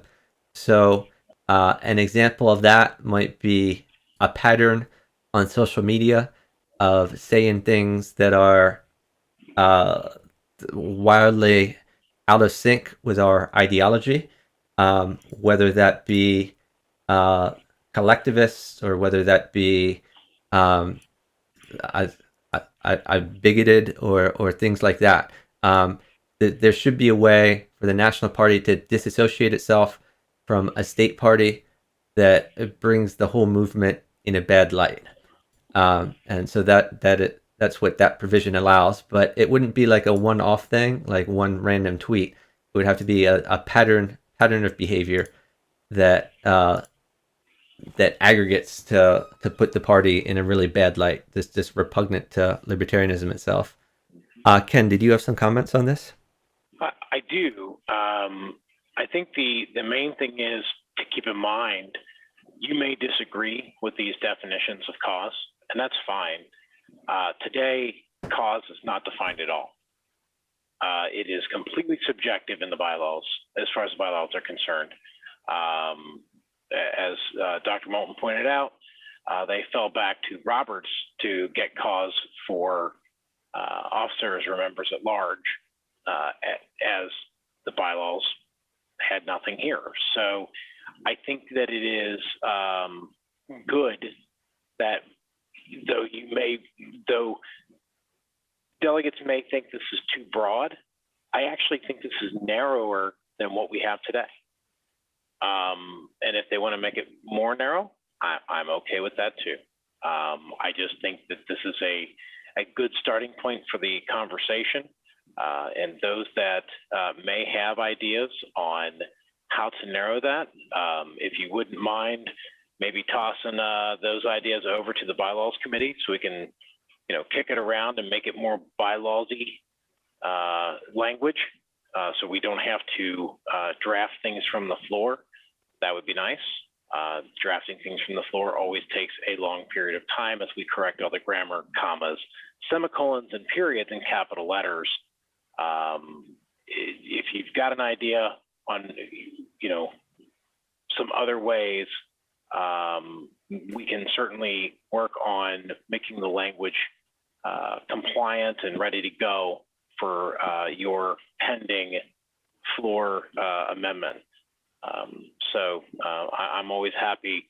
Dr. Moellman, I think I did this a couple of times during this committee where I helped author amendments that I didn't even necessarily agree with. Yep. It's not about that for me. I may be personally against something, but I'd rather have a good version of a bad bylaw than a bad version of a bad bylaw. So, in my perspective, right? So, I'm more than happy to help people craft stuff. And please don't walk up to the microphone with stuff scribbled on a napkin that you just crafted, because that never ends well. That's how we lose 30 minutes in debate real quick. And this language that we came up with was not from a napkin. We debated many other possible variations of this, and this is kind of the consensus language we came up with. For B specifically, there were some people, I think including Ken, who favored more narrower language than this. But the consensus of the committee was to have this language, which, while not like super broad, is not as narrow as it could be. Like I said, narrower language might just include what do we call it? Mal something in office. Malfeasance. Yeah, malfeasance in office. Yeah. That would be another approach. And if the delegates want to amend this to be narrower, that's certainly the prerogative of the delegates. I'm not gonna fight it. The delegates can do what they want. But I think it's super important that we define it somehow. And this is our first crack at it. Okay, let's move on. Oh, did you have more to say about this? No, I was saying good enough. That's exactly. Okay, let's move on to the next one. This next one is pretty controversial. Although I think the controversy comes from a bit of a misunderstanding about what we're trying to do. So this adds the ability of the LNC to remove not just members of the LNC, but also members of the party at large. So currently we have people can sign the non-aggression pledge, non-initiation of force pledge, pay their dues, and they are a member of the party. We do not currently have a way to remove members. And that can be a problem because we've had some bad people associate themselves with the party, and we've had other people who don't want to be associated with those bad people. So this provides a mechanism within the overall umbrella of this Article X that we created to revoke membership of a member of the party. And we also provide a cause for revoking the membership. So, well, first of all, revoking a membership of a member of the party require vote of 3/4 of the entire national committee. It would still go through all this appeals procedure we have for the other removal things. They could be added back to the party by a 2/3 vote of the entire national committee. It's easier to add them back than remove them. And it requires a cause. This assumes that the other cause thing passed. Because we had some pushback when we had originally in the order we were going to propose these proposals, we had this before the cause, and then some people thought it wasn't limited enough. So we're only going to propose this if the cause thing passes, and then the cause we're going to propose for this is advocating or engaging in initiation of physical violence. So this isn't just like words. This isn't just like this isn't just annoying people saying bad things. This is physical violence. So some examples to bring up. We are a large political party.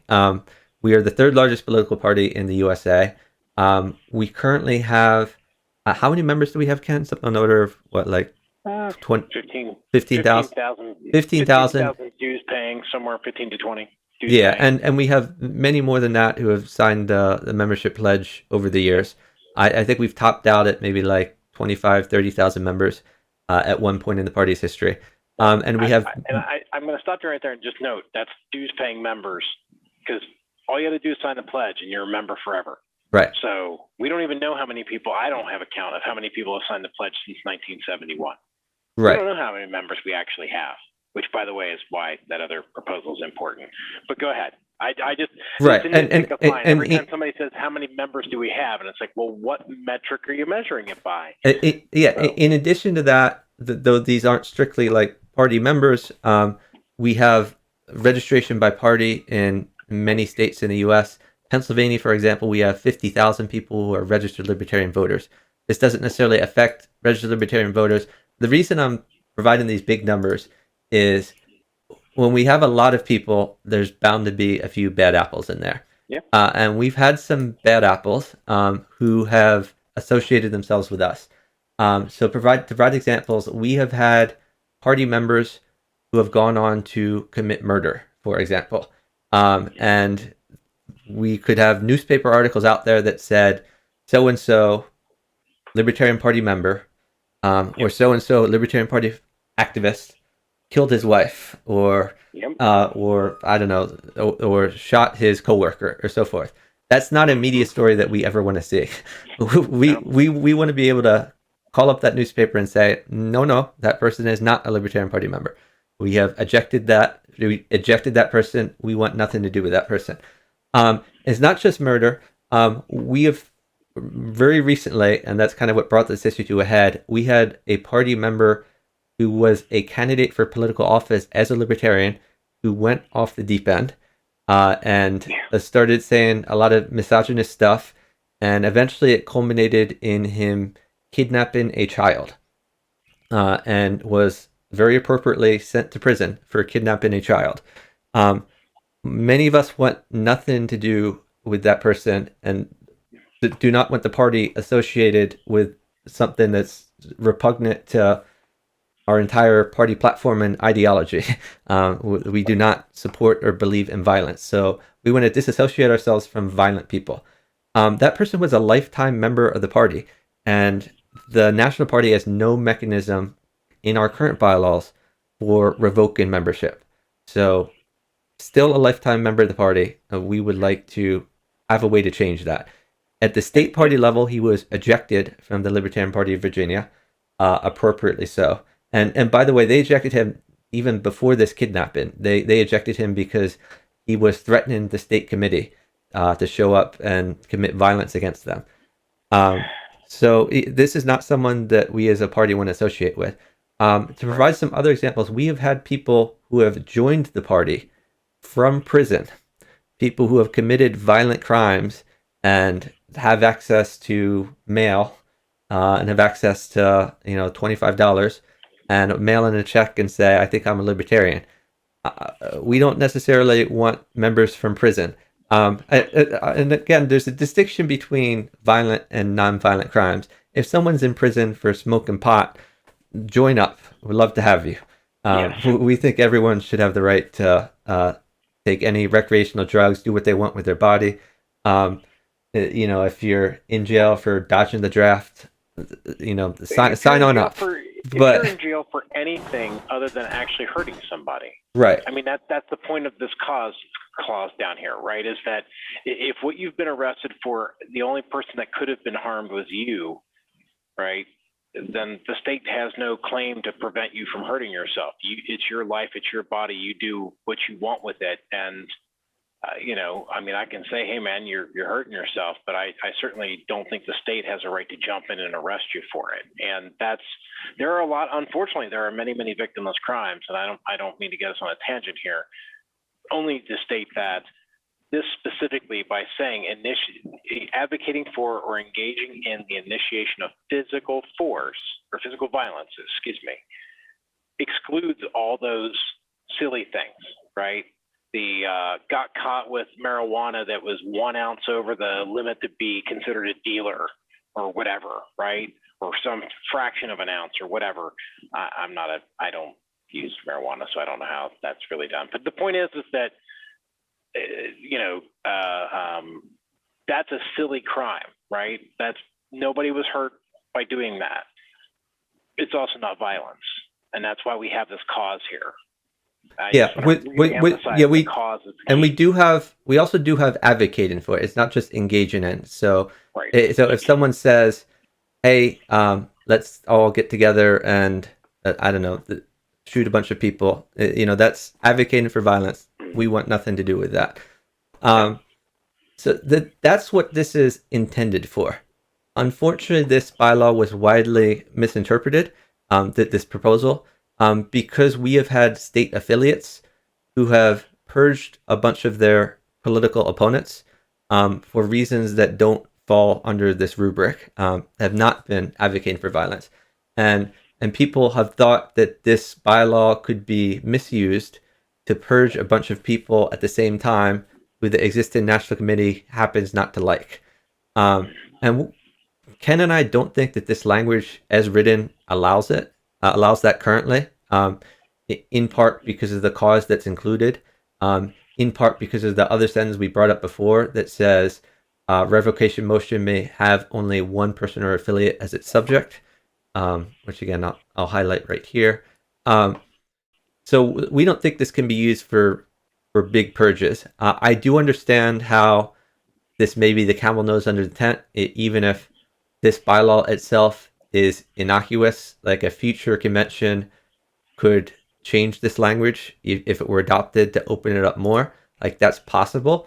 But I just want to be clear, neither of us and no one on the bylaws committee is in favor of purges. No. We are doing this to solve a real problem, not one that we came up with on our own. Many members have come to us and said we need a way to remove people for cause because of these bad actors. Specifically, I think the kidnapper person was the big reason, but I mean there have been others. Surprise, surprise! No one actually supports people harming children. I want to emphasize again, we still have that language about a revocation motion may have only one person or affiliate as its subject. So if there's going to be a purge, it's going to be the longest LNC meeting known to mankind, as they one by one vote each person off. And again, even if they do that, each and every person, the judicial committee is really going to be unhappy about that because they're going to get an appeal for each and every person. Each and every motion will be a separate case. Each and every motion will require the judicial committee to investigate, to do the judicial committee thing. And so I don't see, given that we have the provision, the protection that only one person or affiliate can be revoked, they have their membership revoked at a time, I think that provides a critical check and balance. And otherwise, it's not only that, that LNC won't accomplish anything else the rest of the term. Right, but not only that, but it requires 3/4 vote of the entire National Committee. So if 1/4, a little over 1/4 of the National Committee is against purges, which we would hope the delegates would pick good people who wouldn't do this, then that's enough to stop it. Yeah, And I do believe that this is limiting enough. I have heard rumor that there may come a floor amendment that would limit the number of people who can have their membership revoked within certain timeframes. So, one or two or three people per month. That's fine. I don't know that that's necessary, but if that makes people feel more comfortable, I think that would be acceptable as well, especially to the person who brought this proposal. As thankfully, knock on wood, there's only been a handful of, from if you compare it against the general population, right, it's way lower as a percentage, as far as who our members are that are actually bad actors or turned into bad actors after becoming a lifetime member. So thankfully, most of our members and those involved are great, awesome, super wonderful people. And then we have a couple of people who apparently lost their minds or something else. I don't know what happened to them, but I'm sorry, if you hurt a kid, you're not a libertarian. So, right. And the people who are concerned, oh my God, the LNC is going to purge like 50 people a year. The way I look at this, and I think the way Ken looks at this is something that may be used once every 5 years, if that. It's we don't envision it as a common thing. Yeah. I think the process itself, the fact that there's an appeal and all of that acts as a natural disincentive to actually engage in this unless it's absolutely necessary. And I think we saw some of that this term, some of the back chatter. There was other talk of potential removals from the LNC of various people, and the appetite just wasn't there.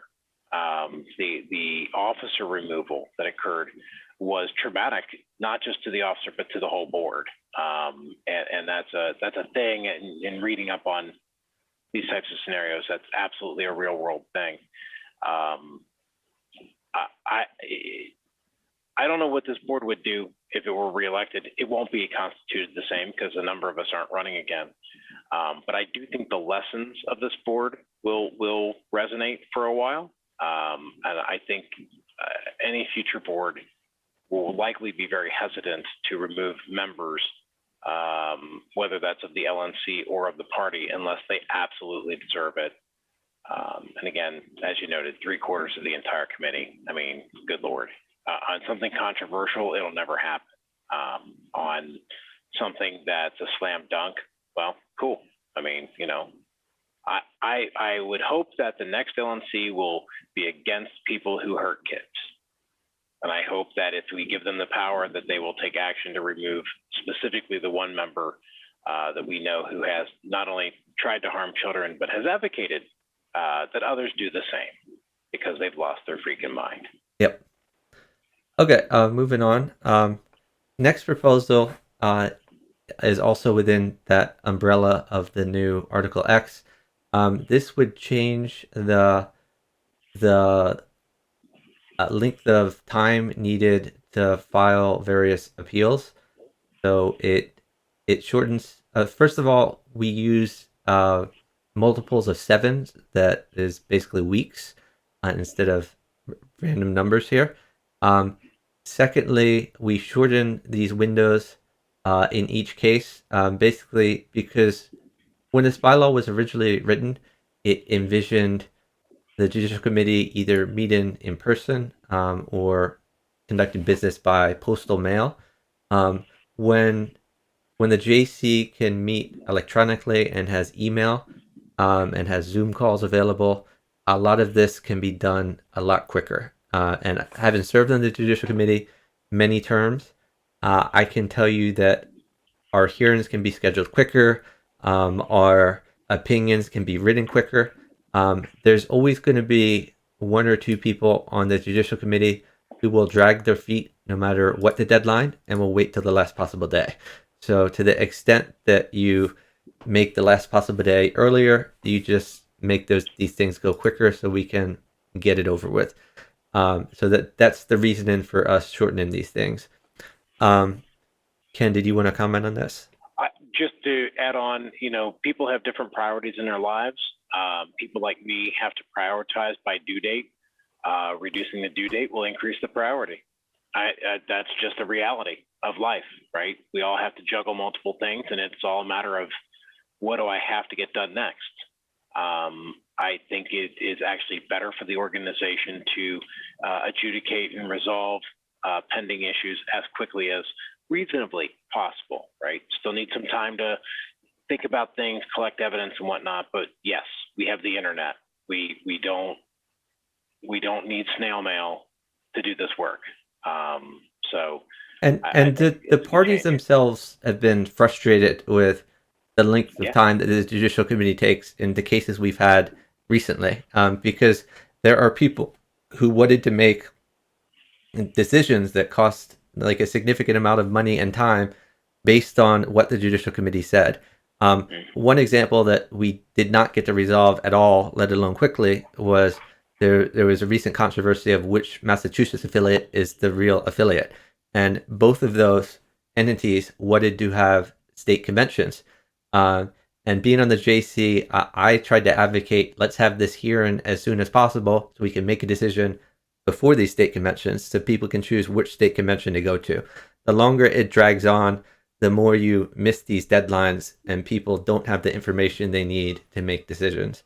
And we saw this also with the Delaware matter where the divergent affiliates made more and more decisions on their own that changed things. The longer the period came before we were able to make any decision about which one was the correct one, regardless of what you might have thought the correct decision should have been. I think all of us would have liked to have seen some resolution come quicker. Yes. I think the Massachusetts situation in particular would have been better served if we had been able to have a Judicial Committee decision prior to the competing conventions. So. Yeah.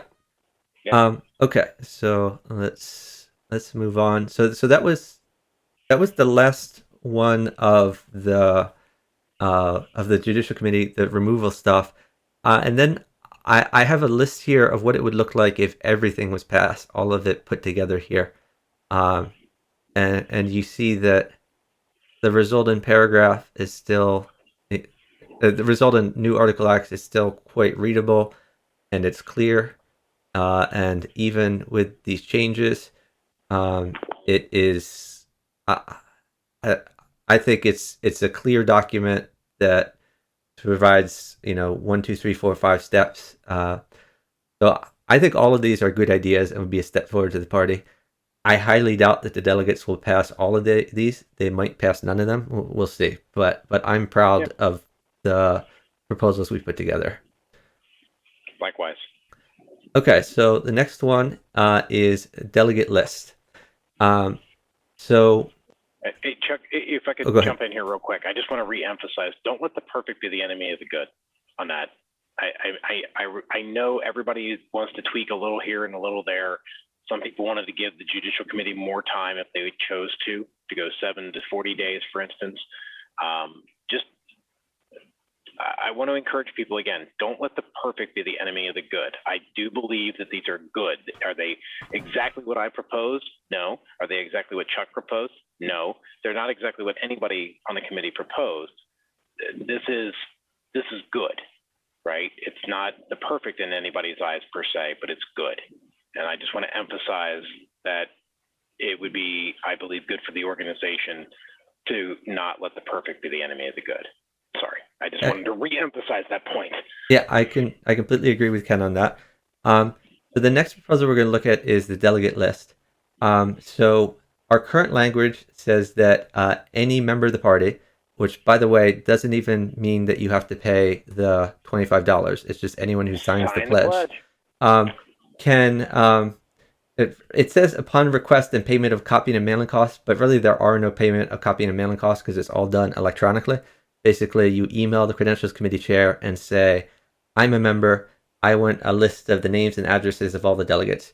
And the idea of this is to allow you to send out mailers before the convention. And I've got a number of mailers myself leading up to this national convention from people who might want to run for president of the United States as a libertarian, or who may want to run for party office, say chair, vice chair, secretary, at large, etc., or may want to advocate for or against a particular bylaws provision or a platform provision, etc. And they can be provided with electronic copies of the delegate lists of the upcoming convention and the most recent two conventions. And the reason we have the most recent two conventions in the existing language is the idea is we might not have the complete delegate list available at the time that you request it, but usually people who attend previous conventions are the most likely people to attend future conventions. So it allows you to have like a good mailing list. So the concern here is that people who were not disputing their party members, but they would get this list and then they would do things that really was not contemplated by this particular bylaw. Instead of being used for conventioneering purposes, it would be sold to a mailing list company, or it would be used to advertise their business, or other things like that. So basically put people on the equivalent of spamming lists or junk mail lists, who did not want to be put on this list. And it's a tough situation because I think most of us agree that the delegates should be able to be contacted by these various entities that want to lobby for things, but we don't want the delegates to be able to be necessarily lobbied for things outside the context of the convention, like a year or 2 years or 10 years later after the convention. So we're trying to figure out how to deal with that. Ken originally suggested that we have everyone sign an NDA, basically saying that they would only use this for the convention and not for any other purposes. My concern was that a legal solution is hard to enforce, as it requires the political will to take someone to court and to pay the expense of suing someone if they misuse it, which I don't think the LNC is going to do in a lot of cases, because that costs money, maybe money we don't have to go and get people to knock it off. So I propose instead a technological solution, which is let's never give people the list in the first place. So we'll send this through a third-party mail-in house where they can take their mail-in and give it to the third-party mail-in house, and the third-party mail-in house sends it out to the delegate list, and the person contracting to do so never gets to see that delegate list. So they never get it to use it for other purposes that aren't allowed. And that's the reasoning for this language. So the National Committee contracts with a third-party mail-in house that can send to all delegates and alternates the same delegates and alternates as the original language. So for the upcoming convention and the past two conventions, and the requester can pay the vendor directly for the full cost of the mail-in. The mail house keeps the list confidential.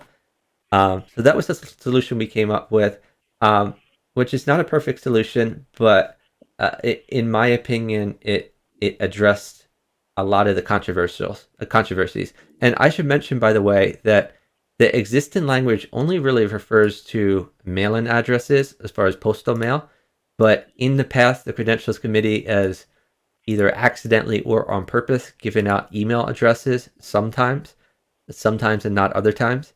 And then that led to similar problems where people would be spammed on those email addresses outside the context of the convention. And we were concerned about that as well. And we thought about adding in email addresses as well. Like, can we have the equivalent of a third-party mail-in house for email addresses so they never get an actual copy of the email address? Ultimately, we decided to only go with mail-in address and not emails. This isn't necessarily a perfect proposal, but we thought it's better than what we have. Ken, did you want to talk some about this? Yeah, the one that stuck in my head was the concern about the LNC intentionally choosing a super expensive mailing house to try to keep name ID low for non-incumbents. And I will then again remind everyone that there is a convention that's about to occur in this scenario. And Dr. Moellman and I have both and in fact, we worked together on one to flyer the convention body, right? On the floor, we handed out materials to lobby for things, which is totally allowed under our rules. And I suspect that if the National Committee were to intentionally choose a mailing house that was extraordinarily expensive, that at least one member, if not multiple, would get together and flyer the convention body about the injustice, the shenanigans in that scenario that had occurred. And it would put the reelection of those National Committee members, the responsible ones, at risk. It would put it in jeopardy.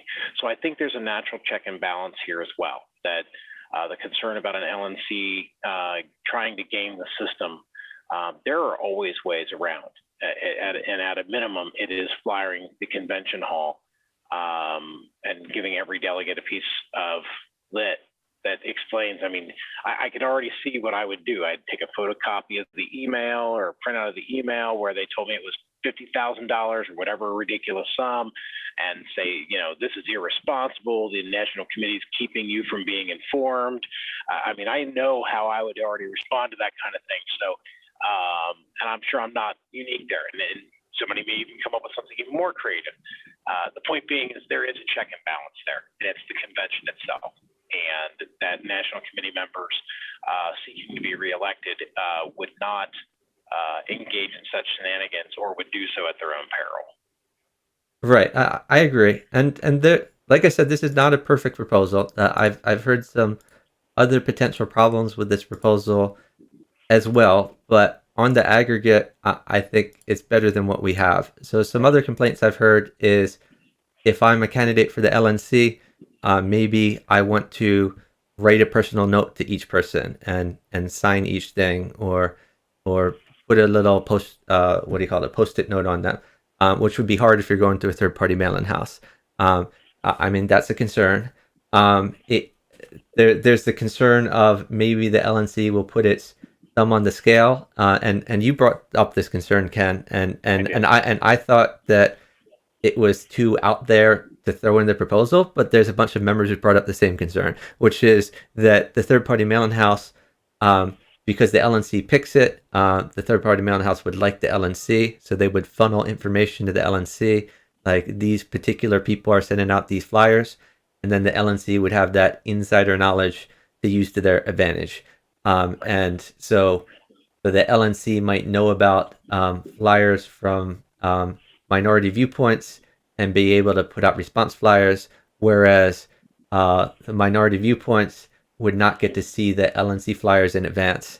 And there are definitely concerns there. I'm not saying this is a perfect proposal. What I am trying to say is we are trying to address a legitimate problem that has been raised by many members, that they're being junk mailed to death as a result of this, and we're trying to address that to get rid of that problem.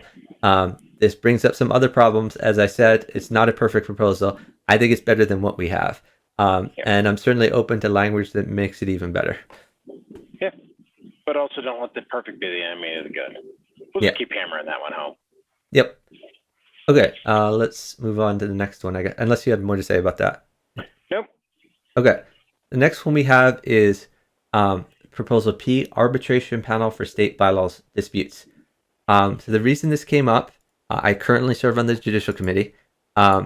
In our what our bylaws contemplate is disaffiliation. Like the LNC would vote on disaffiliating a party, and then the party that's disaffiliated would say, well, hold on, the LNC has overstepped its bounds by disaffiliating with us, and then they'd appeal to the Judicial Committee, and the Judicial Committee could say, well, that it was fine that the LNC disaffiliated, or the LNC overstepped its authority by disaffiliating because they didn't have correct cause, or they didn't follow the right procedure, or something like that.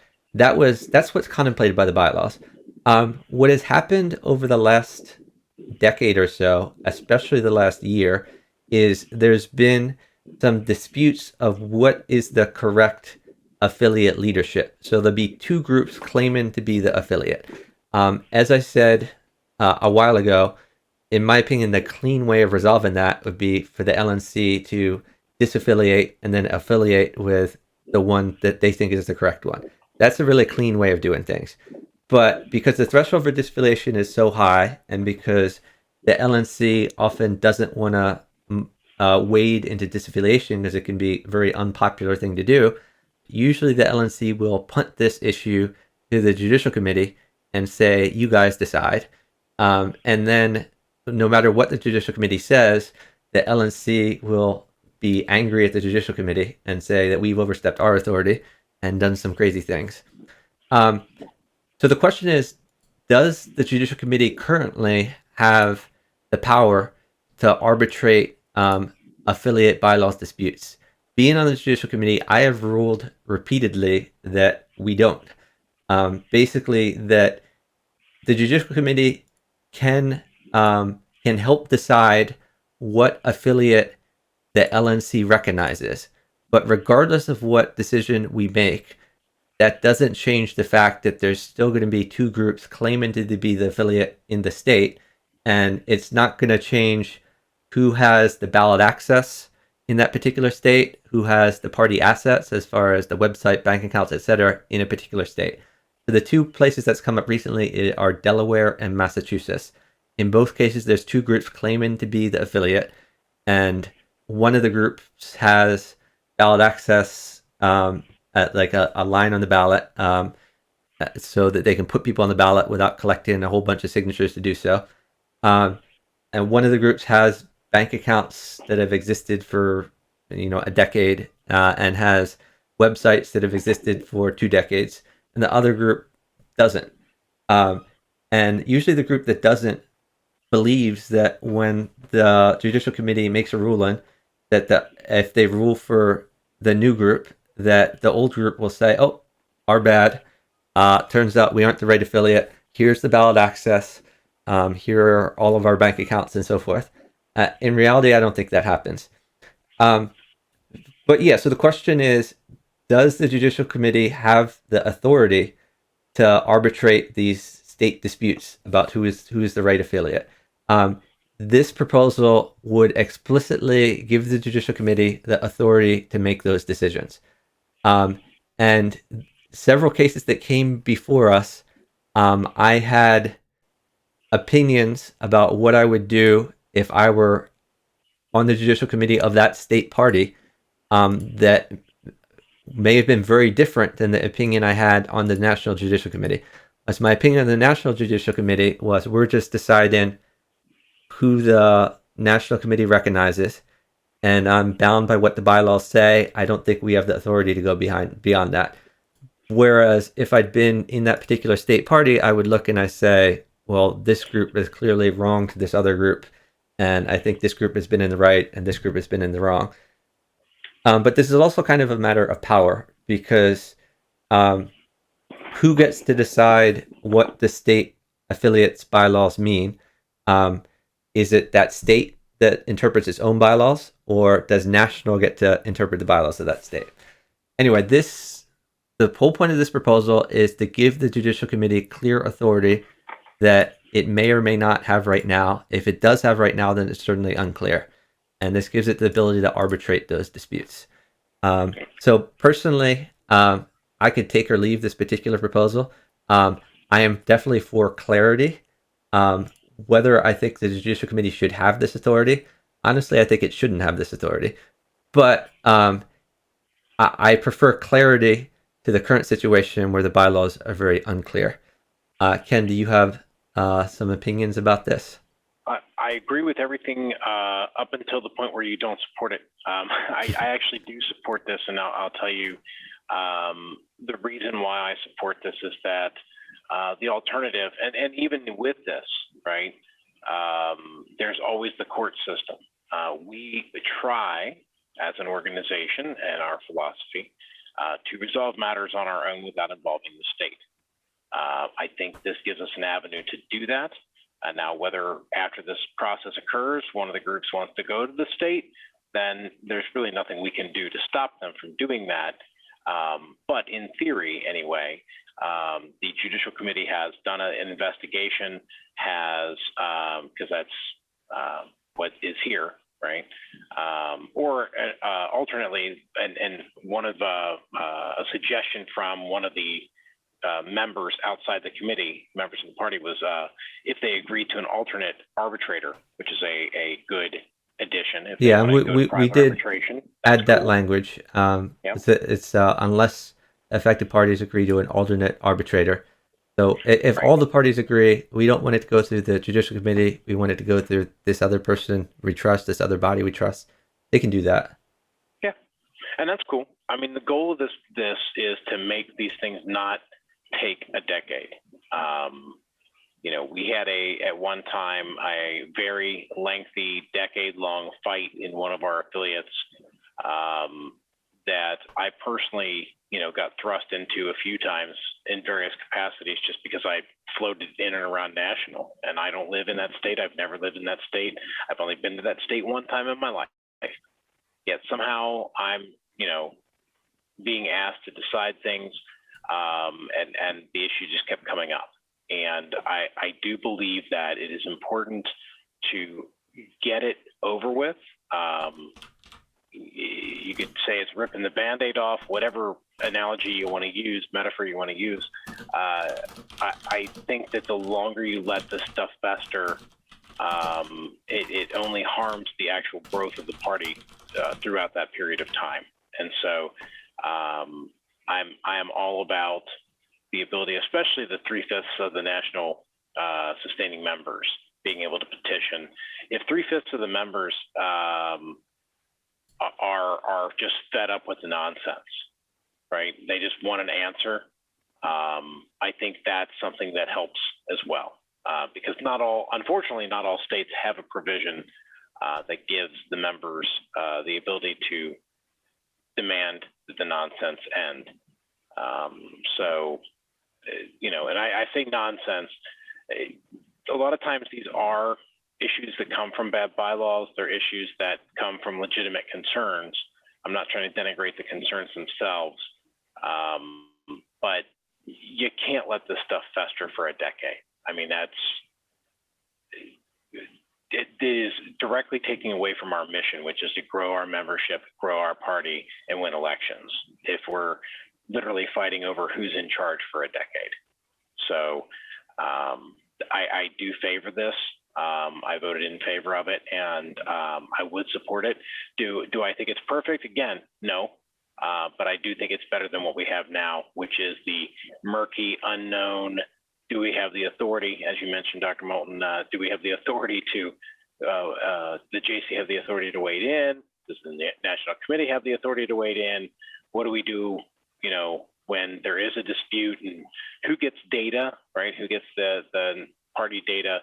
These things all have to be answered. And barring that, when these things arise, the right thing to do, in my mind, is to cut off all groups until it's resolved. Well, okay, that means that literally now we're not even feeding data to that state party or groups or whatever for a decade, right? I mean, the real harm gets done when these things fester. That's all. That's why I support it. Yeah, makes sense. Yeah, I'm definitely all for clarity. I think it's better than what we have now. Yes. Okay, so let me switch back to. Did you have anything else you want to say on that, or should we go to our next proposal? No, just I don't want that stuff to fester. Okay. So our next proposal would reorder LNC elections. Honestly, we're getting to the point where, based on our survey, these things are wildly unpopular. So yeah. And they're also very far down in the order. We're not going to have enough time to get to all these, and even if we get to it, it probably won't pass. But I'm still going to explain why we propose this, because I think it's important and I think it's helpful, even though it's pretty unpopular.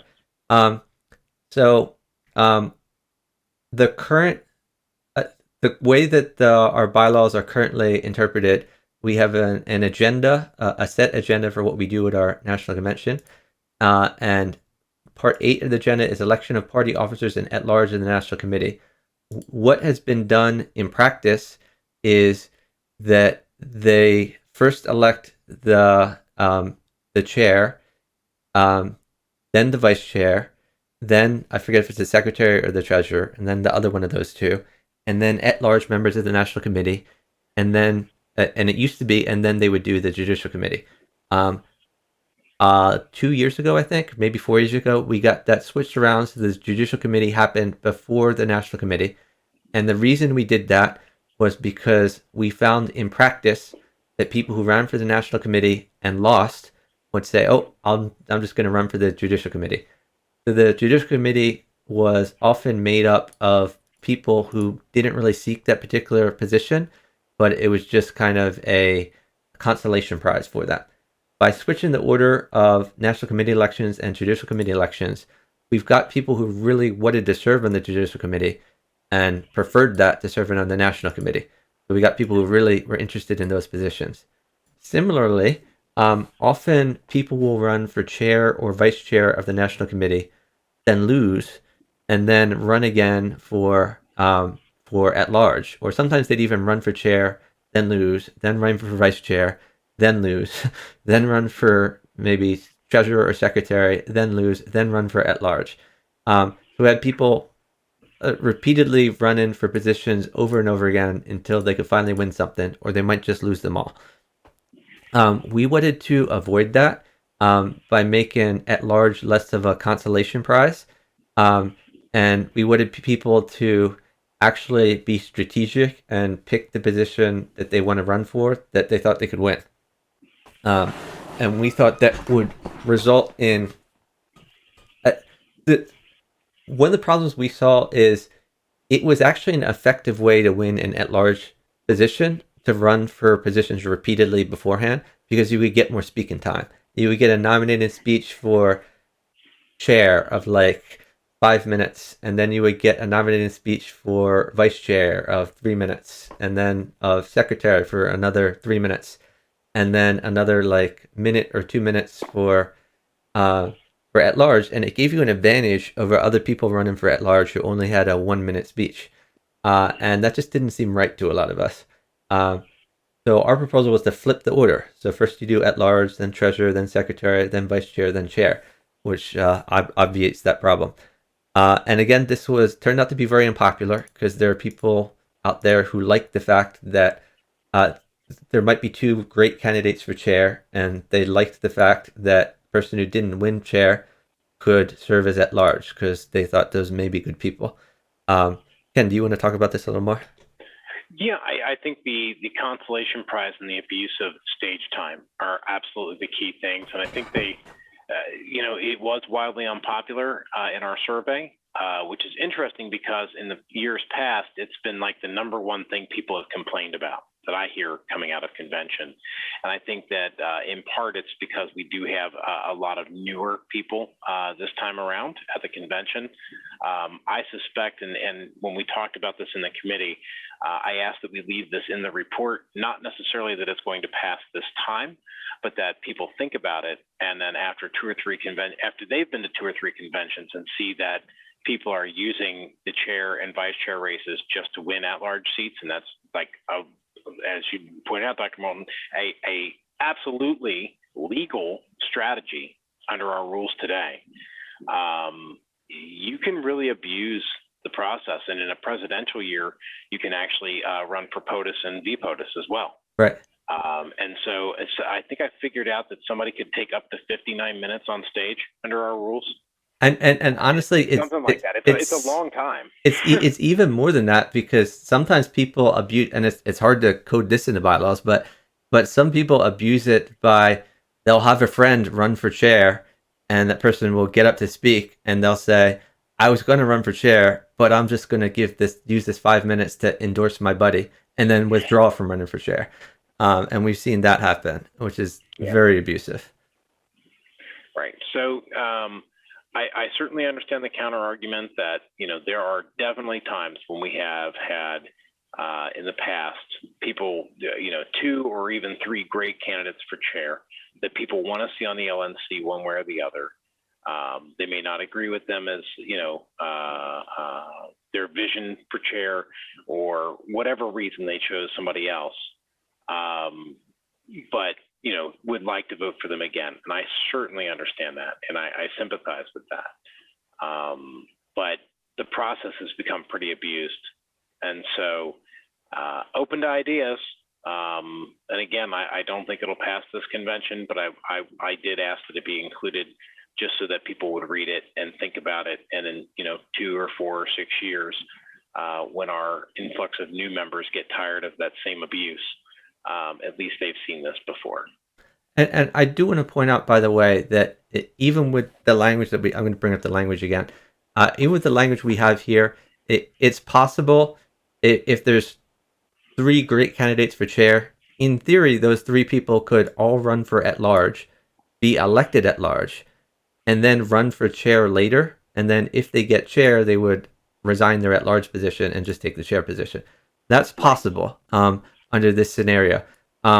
We set it up that way because we don't think people would do that. Because most people who run for chair honestly have a bit of an ego, and would think it's a sign of weakness to run for at large before running for chair. But it's possible to do. And I'll just note that as someone who has been the chair, I still don't understand why everyone wants to be the chair. I only did it for 3 weeks. But anyway, yeah. So I mean, I chaired 2 LNC members and parts of a national convention. It's hard. It's hard. It's a lot of work, and it's 3 jobs in one. But that's a different story for a different day. The point being that I do think that you're correct that the behavior would be disincentivized, but at the same time, someone could still run for every position in reverse. And if that were the case, if it's just simply a matter, somebody told me a story of why we have presidential tokens is because somebody used their presidential time to get on stage to promote their musical career. Like they got on stage, just played music that they wrote. And that's how the presidential tokens came about. Well, we've had people avoid stage time for many reasons. We had someone run, I think that there was the guy who ran for chair one year who just stripped on stage. Remember that one? I still try to forget every night. I still have nightmares. We actually talked about that on a LP happy hour just today. We talked about somebody said he got naked on stage, and somebody else said, well, he wasn't totally naked, and I chimed in with he was naked enough. So the point being that yes, I do think that there probably is room for improvement over time on our processes to try to filter out candidates that are just to interject real quickly, that's another argument for our chair or designee language. Because what happened then was the existing chair was running for chair re-election, so could not preside. He handed the gavel off to a fellow who had been national chair in the past, which has been our tradition. And that fellow said, okay, this is a long speech. There's 2 long speeches. They're all queued up. I'm going to hit the bathroom real quick. Right. And I'm not going to miss anything. These guys aren't going to win. I know who I'm going to vote for. I'll be right back, guys. And he walked back in the convention hall horrified to see this guy dripping on stage. Right. Yeah. I mean, again, I'm sure that future bylaws committees, future delegations will come up with a good answer on how to balance the need to be heard or the need to allow people to be heard versus people who are just abusing the process. But, we didn't get there this time. I do think this is a beginning. I don't think it's the end. If we get to it by chance, I would encourage people to support it. I think they will appreciate it later if they don't now, but I doubt we're going to get to it. So there it is. Okay. Can we move on next one? Yeah. Let's hit 4 and 4B. Yeah. These next ones are most controversial. Ken is actually against both of these, I believe. I loosely support them. I don't think the language is particularly great, but I understand the sentiment. And the sentiment is basically that there are a lot of bylaws and rules geeks in the party ourselves included. And we have become a party of experts, where people who have expertise at Robert's Rules of Order, bylaws interpretation, law in general, and sort of run roughshod over people who don't have that robust understanding. And that has been frustrated to a number of people who would like to look at the bylaws and sort of understand what it means in plain English, without having to refer to the owner's manual to say, meaning Robert's Rules of Order, to say, well, this doesn't really mean what you think it means. Um, and that's basically what they're trying to accomplish with these particular changes. These were proposed by Dan Fishman, I believe. And I don't think the language of these is necessarily great. And Ken seems to think that they would be steps in the wrong direction. But I understand what he's trying to accomplish, which is basically just to emphasize that the bylaws are supreme and Robert's rules is subservient to the bylaws. Um, so that if you look at the language of the bylaws and the bylaws is plain in plain English, you don't even consult Robert's rules. Just go by the bylaws. And the bylaws should overly supersede Robert's. And there are a lot of bylaws geeks who are big fans of Robert's rules who say, well, the bylaws are already supreme. The bylaws always supersede Robert's anyway. But the example I would point to is the vice-chair secession one, where, in my opinion, the plain English is clear, but Robert says, oh, well, you need to have this comma include in chair, or it doesn't mean what it seems to mean in plain English. So that's kind of what this is in response to, and both of these are in that same tenor. So the first one, 4, basically says that Robert's Rules is a supplemental government document of the party, and there's a lot of people who thought supplemental government document was unclear language anyway. That doesn't even necessarily mean it's subservient, but the intent of this was to make clear that the bylaws are supreme, and Roberts is secondary. And the intent of this other one is to say, right now it says that Roberts governs in all cases in which it's applicable and in which it's not inconsistent with the bylaws. And this changes to in which these bylaws and any special rules of order are silent. So these are two ways of making the bylaws, in theory, more supreme to Roberts. These are wildly unpopular. I have no doubt that they would go down in flames if we even get to them. And these are at the very end of our report, so we probably won't get to that. But it's a very real issue that is tried to be addressed, that there is a significant minority of the party that is frustrated with the cult of Robert's rules, frustrated with experts who have a lot of parliamentary training, being able to use parliamentary tricks to get things they want at the expense of others who don't know Roberts as well. So that's why these are brought up. Ken, did you want to discuss this in more detail here? Yeah, and I certainly understand the sentiment. I mean, listen, Robert's Rules of Order is supposed to facilitate reaching an end, right? Ending a controversy, making a decision. It's supposed to facilitate that. Like anything, it can be turned into a weapon. A baseball bat is meant to hit a ball. It can also kill someone. So I certainly understand where this comes from. I have very strong concerns about how this in particular is worded. I saw an alternative proposal late in the committee that we didn't bring it up as a motion, but the idea of actually fixing the version of Robert's rules and having the body have to amend that each time.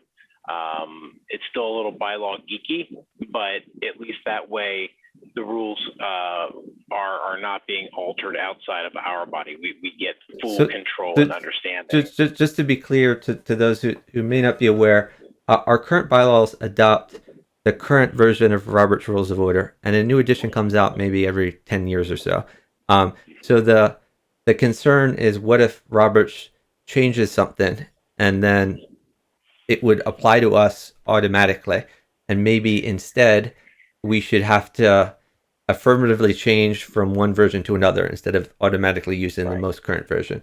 So that's Yeah. another way of assuaging some of these potential issues. I want to say that I think both of us and many more libertarians probably encountered in one of our earlier meetings some sort of parliamentary procedure which we didn't understand, and we felt annoyed or wronged that something didn't happen the way we wanted. And we are here and we're in leadership because our response has been to that was, okay, I don't want that ever to happen again. I've got to learn Robert's rules so I can defend myself and I can be the guy who is shepherding things in the direction I want. And there's a lot of libertarians who have chosen to do that, to become proficient in Robert's Rules of Order, um, which is a natural response and in many ways a good response. But we can't expect every person who wants to become politically involved to necessarily then become an expert in Robert's Rules of Order. And there's been pushback. Some state parties have answered this by adopting another parliamentary book like Sturgis or Democratic Rules of Order or something like that instead of Robert's Rules, and that was kind of a gotcha. It's oh, you've spent 10 years becoming an expert in Roberts.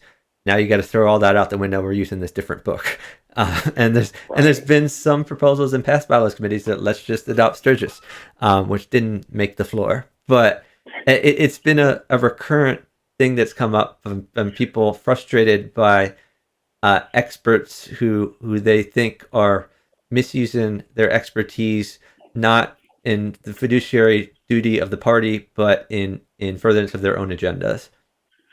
Right, and my concern with the switching of the parliamentary authority to something other than Roberts is partially, you outlined it, right? It's partially motivated by the now you're not the expert anymore. But that's not necessarily the right answer either. It just changes the power dynamic, right? That now other people are more proficient than others. Yep. And at the end of the day, and I will remember the words of a former chair in Kentucky. It really comes down to electing quality people, people who, a presiding officer is supposed to facilitate. Robert's Rules is supposed to facilitate. It's not supposed to be a weapon. It's not supposed to be top down or ram it down. It's supposed to help. And so, for instance, if someone gets up and makes an improper motion, right? Let's say they wanted a point of order and they asked for a point of information, right? It's not, the presiding officer should not chide that person for giving the wrong thing. The presiding officer would say, Mr. such and such or Madam such and such, I believe what you're saying is X. Is that correct? And that way, you're being inclusive. You're still following Roberts, right? You're still following the rules, but you're being inclusive and you're helping people and you're helping the body get to the end that the body actually wants. That's the goal of all this, right? Is to get to the end of what the body wants. And it may be, since we're at the end here, I'll just kind of give my final thoughts. It may be that the body decides they don't want any of this. I hope that's not the case, but if it is, so be it. They're the body. We're not the deciders of the entire organization, right? We put our best effort into this, and I do believe that everyone worked in good faith here. In our closing statements that we made last night at the end of our meeting, though the bylaws committee was made up of people who don't all agree or necessarily like each other, we did operate professionally, and we did operate in a way that I wish all committees operated, that while we were in session, Yes, we made motions and that kind of stuff. But more importantly, we worked together to get to something that, while no one got everything they wanted, everybody got something, and the result was the final product was better than what it would have been had one faction or another try to ram something through. And I'm happy with the results. I know that there's controversy. I know that there's always people that are looking for the loopholes or looking for the problems, but I do believe, as we've noted multiple times on multiple of these provisions, what we're proposing may not be perfect, but I do believe what we're proposing is better than the status quo. And as long as we're moving forward as an organization, getting better and stronger and fixing problems, and keep doing that, then we're a better organization than we were the day before. So that's just kind of my final thoughts on everything.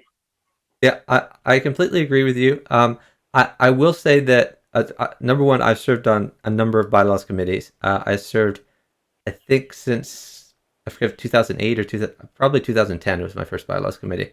And this has been the bylaws committee that I think has worked best together, of all the ones that I've worked with.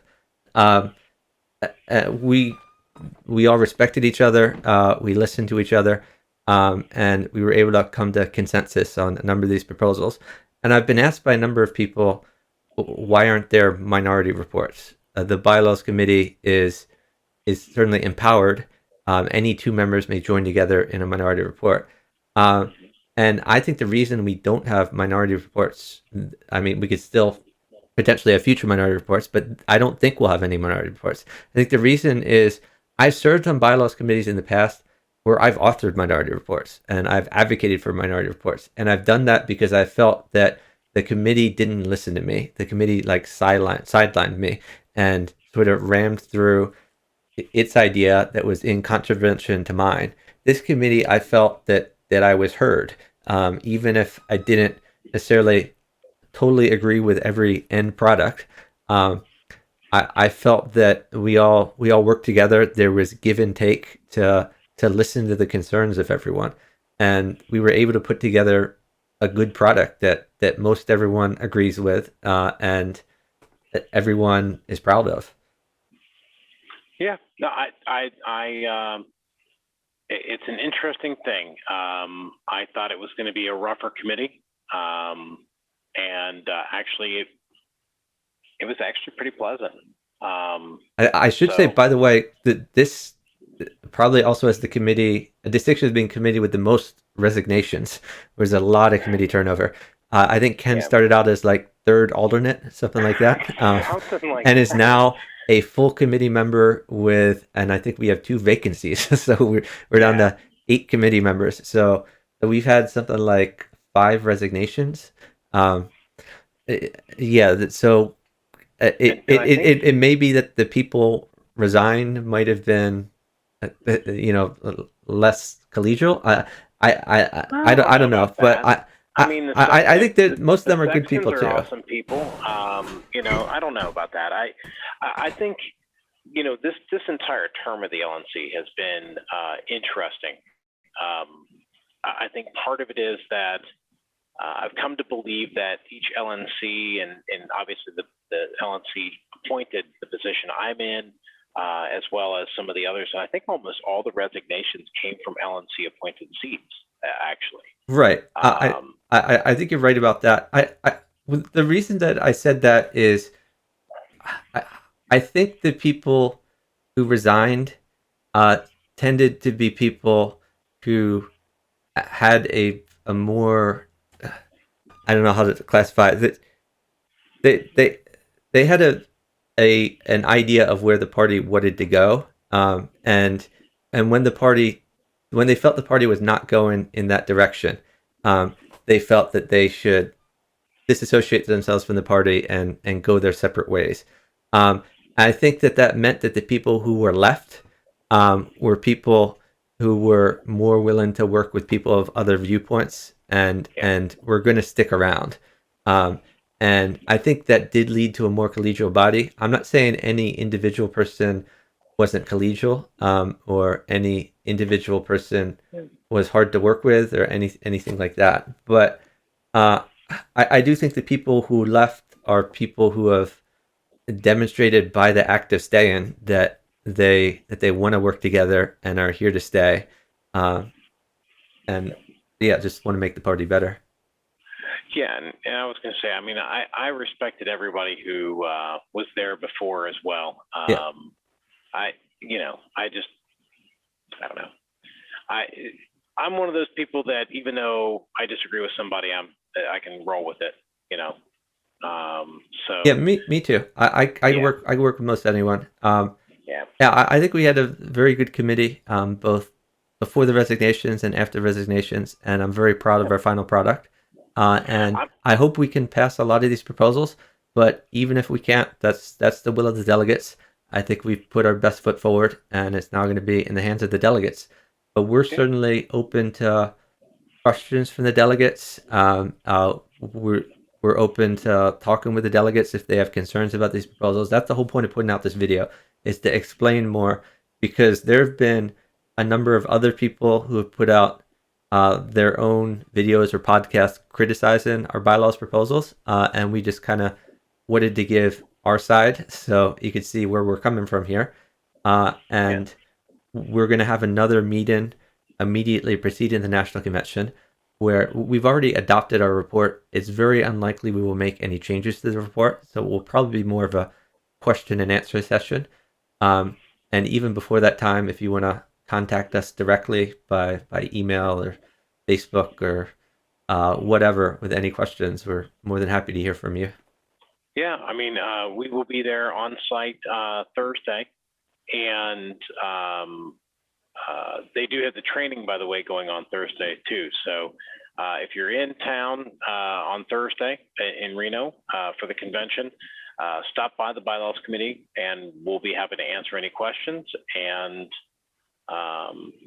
when you're not in bylaws and you've got all your other questions answered, there's a whole day of training going on, and would encourage our members to go to that too. I know the feedback that I've received from other training sessions of similar content and presented by the same presenters has been very positive.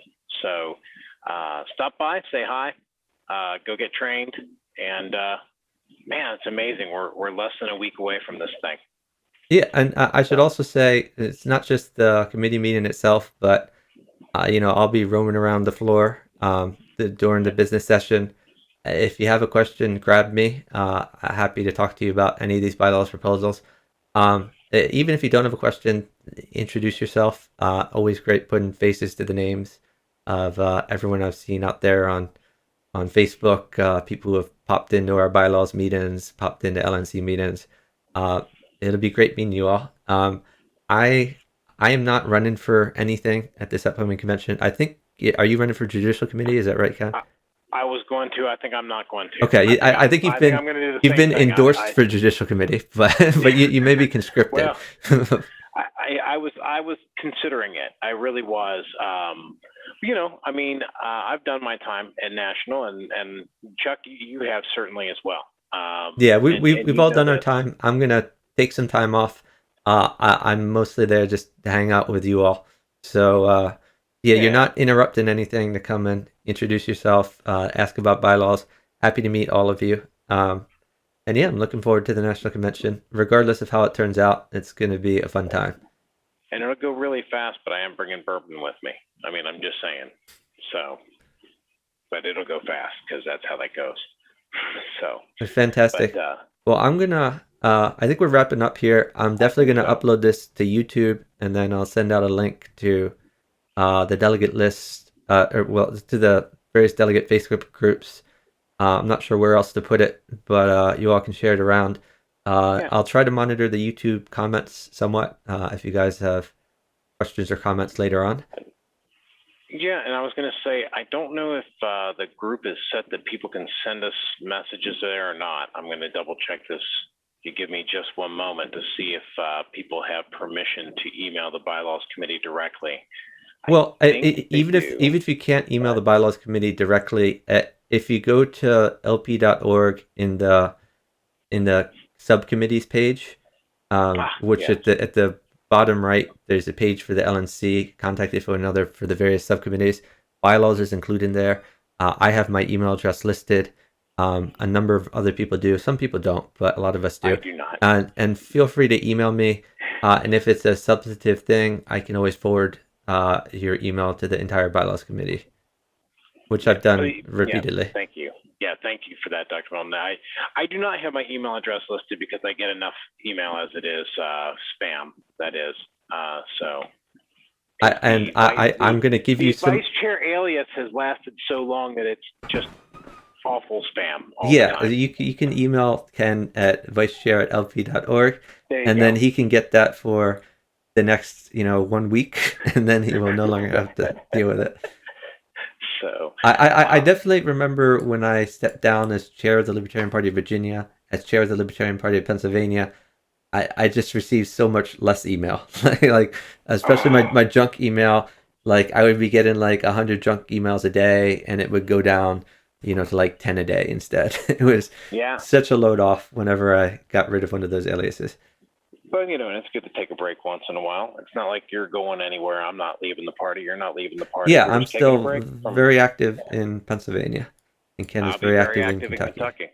Yeah, absolutely. And so, well, anybody who's still watching at this point, thank you for spending the last almost 3 hours with us. And it hopefully that answers some things. And the more we get out there ahead of the convention, the less need for debate on the floor. So hopefully this saved you some time, and you understand, the viewer understands more where this all came from. So that's that. Absolutely. Well, thank you so much, everyone, for watching. I'm going to end the stream, upload this to YouTube, and send the link around. Have a great night, everyone. Look forward to seeing you all at the convention. Bye, guys.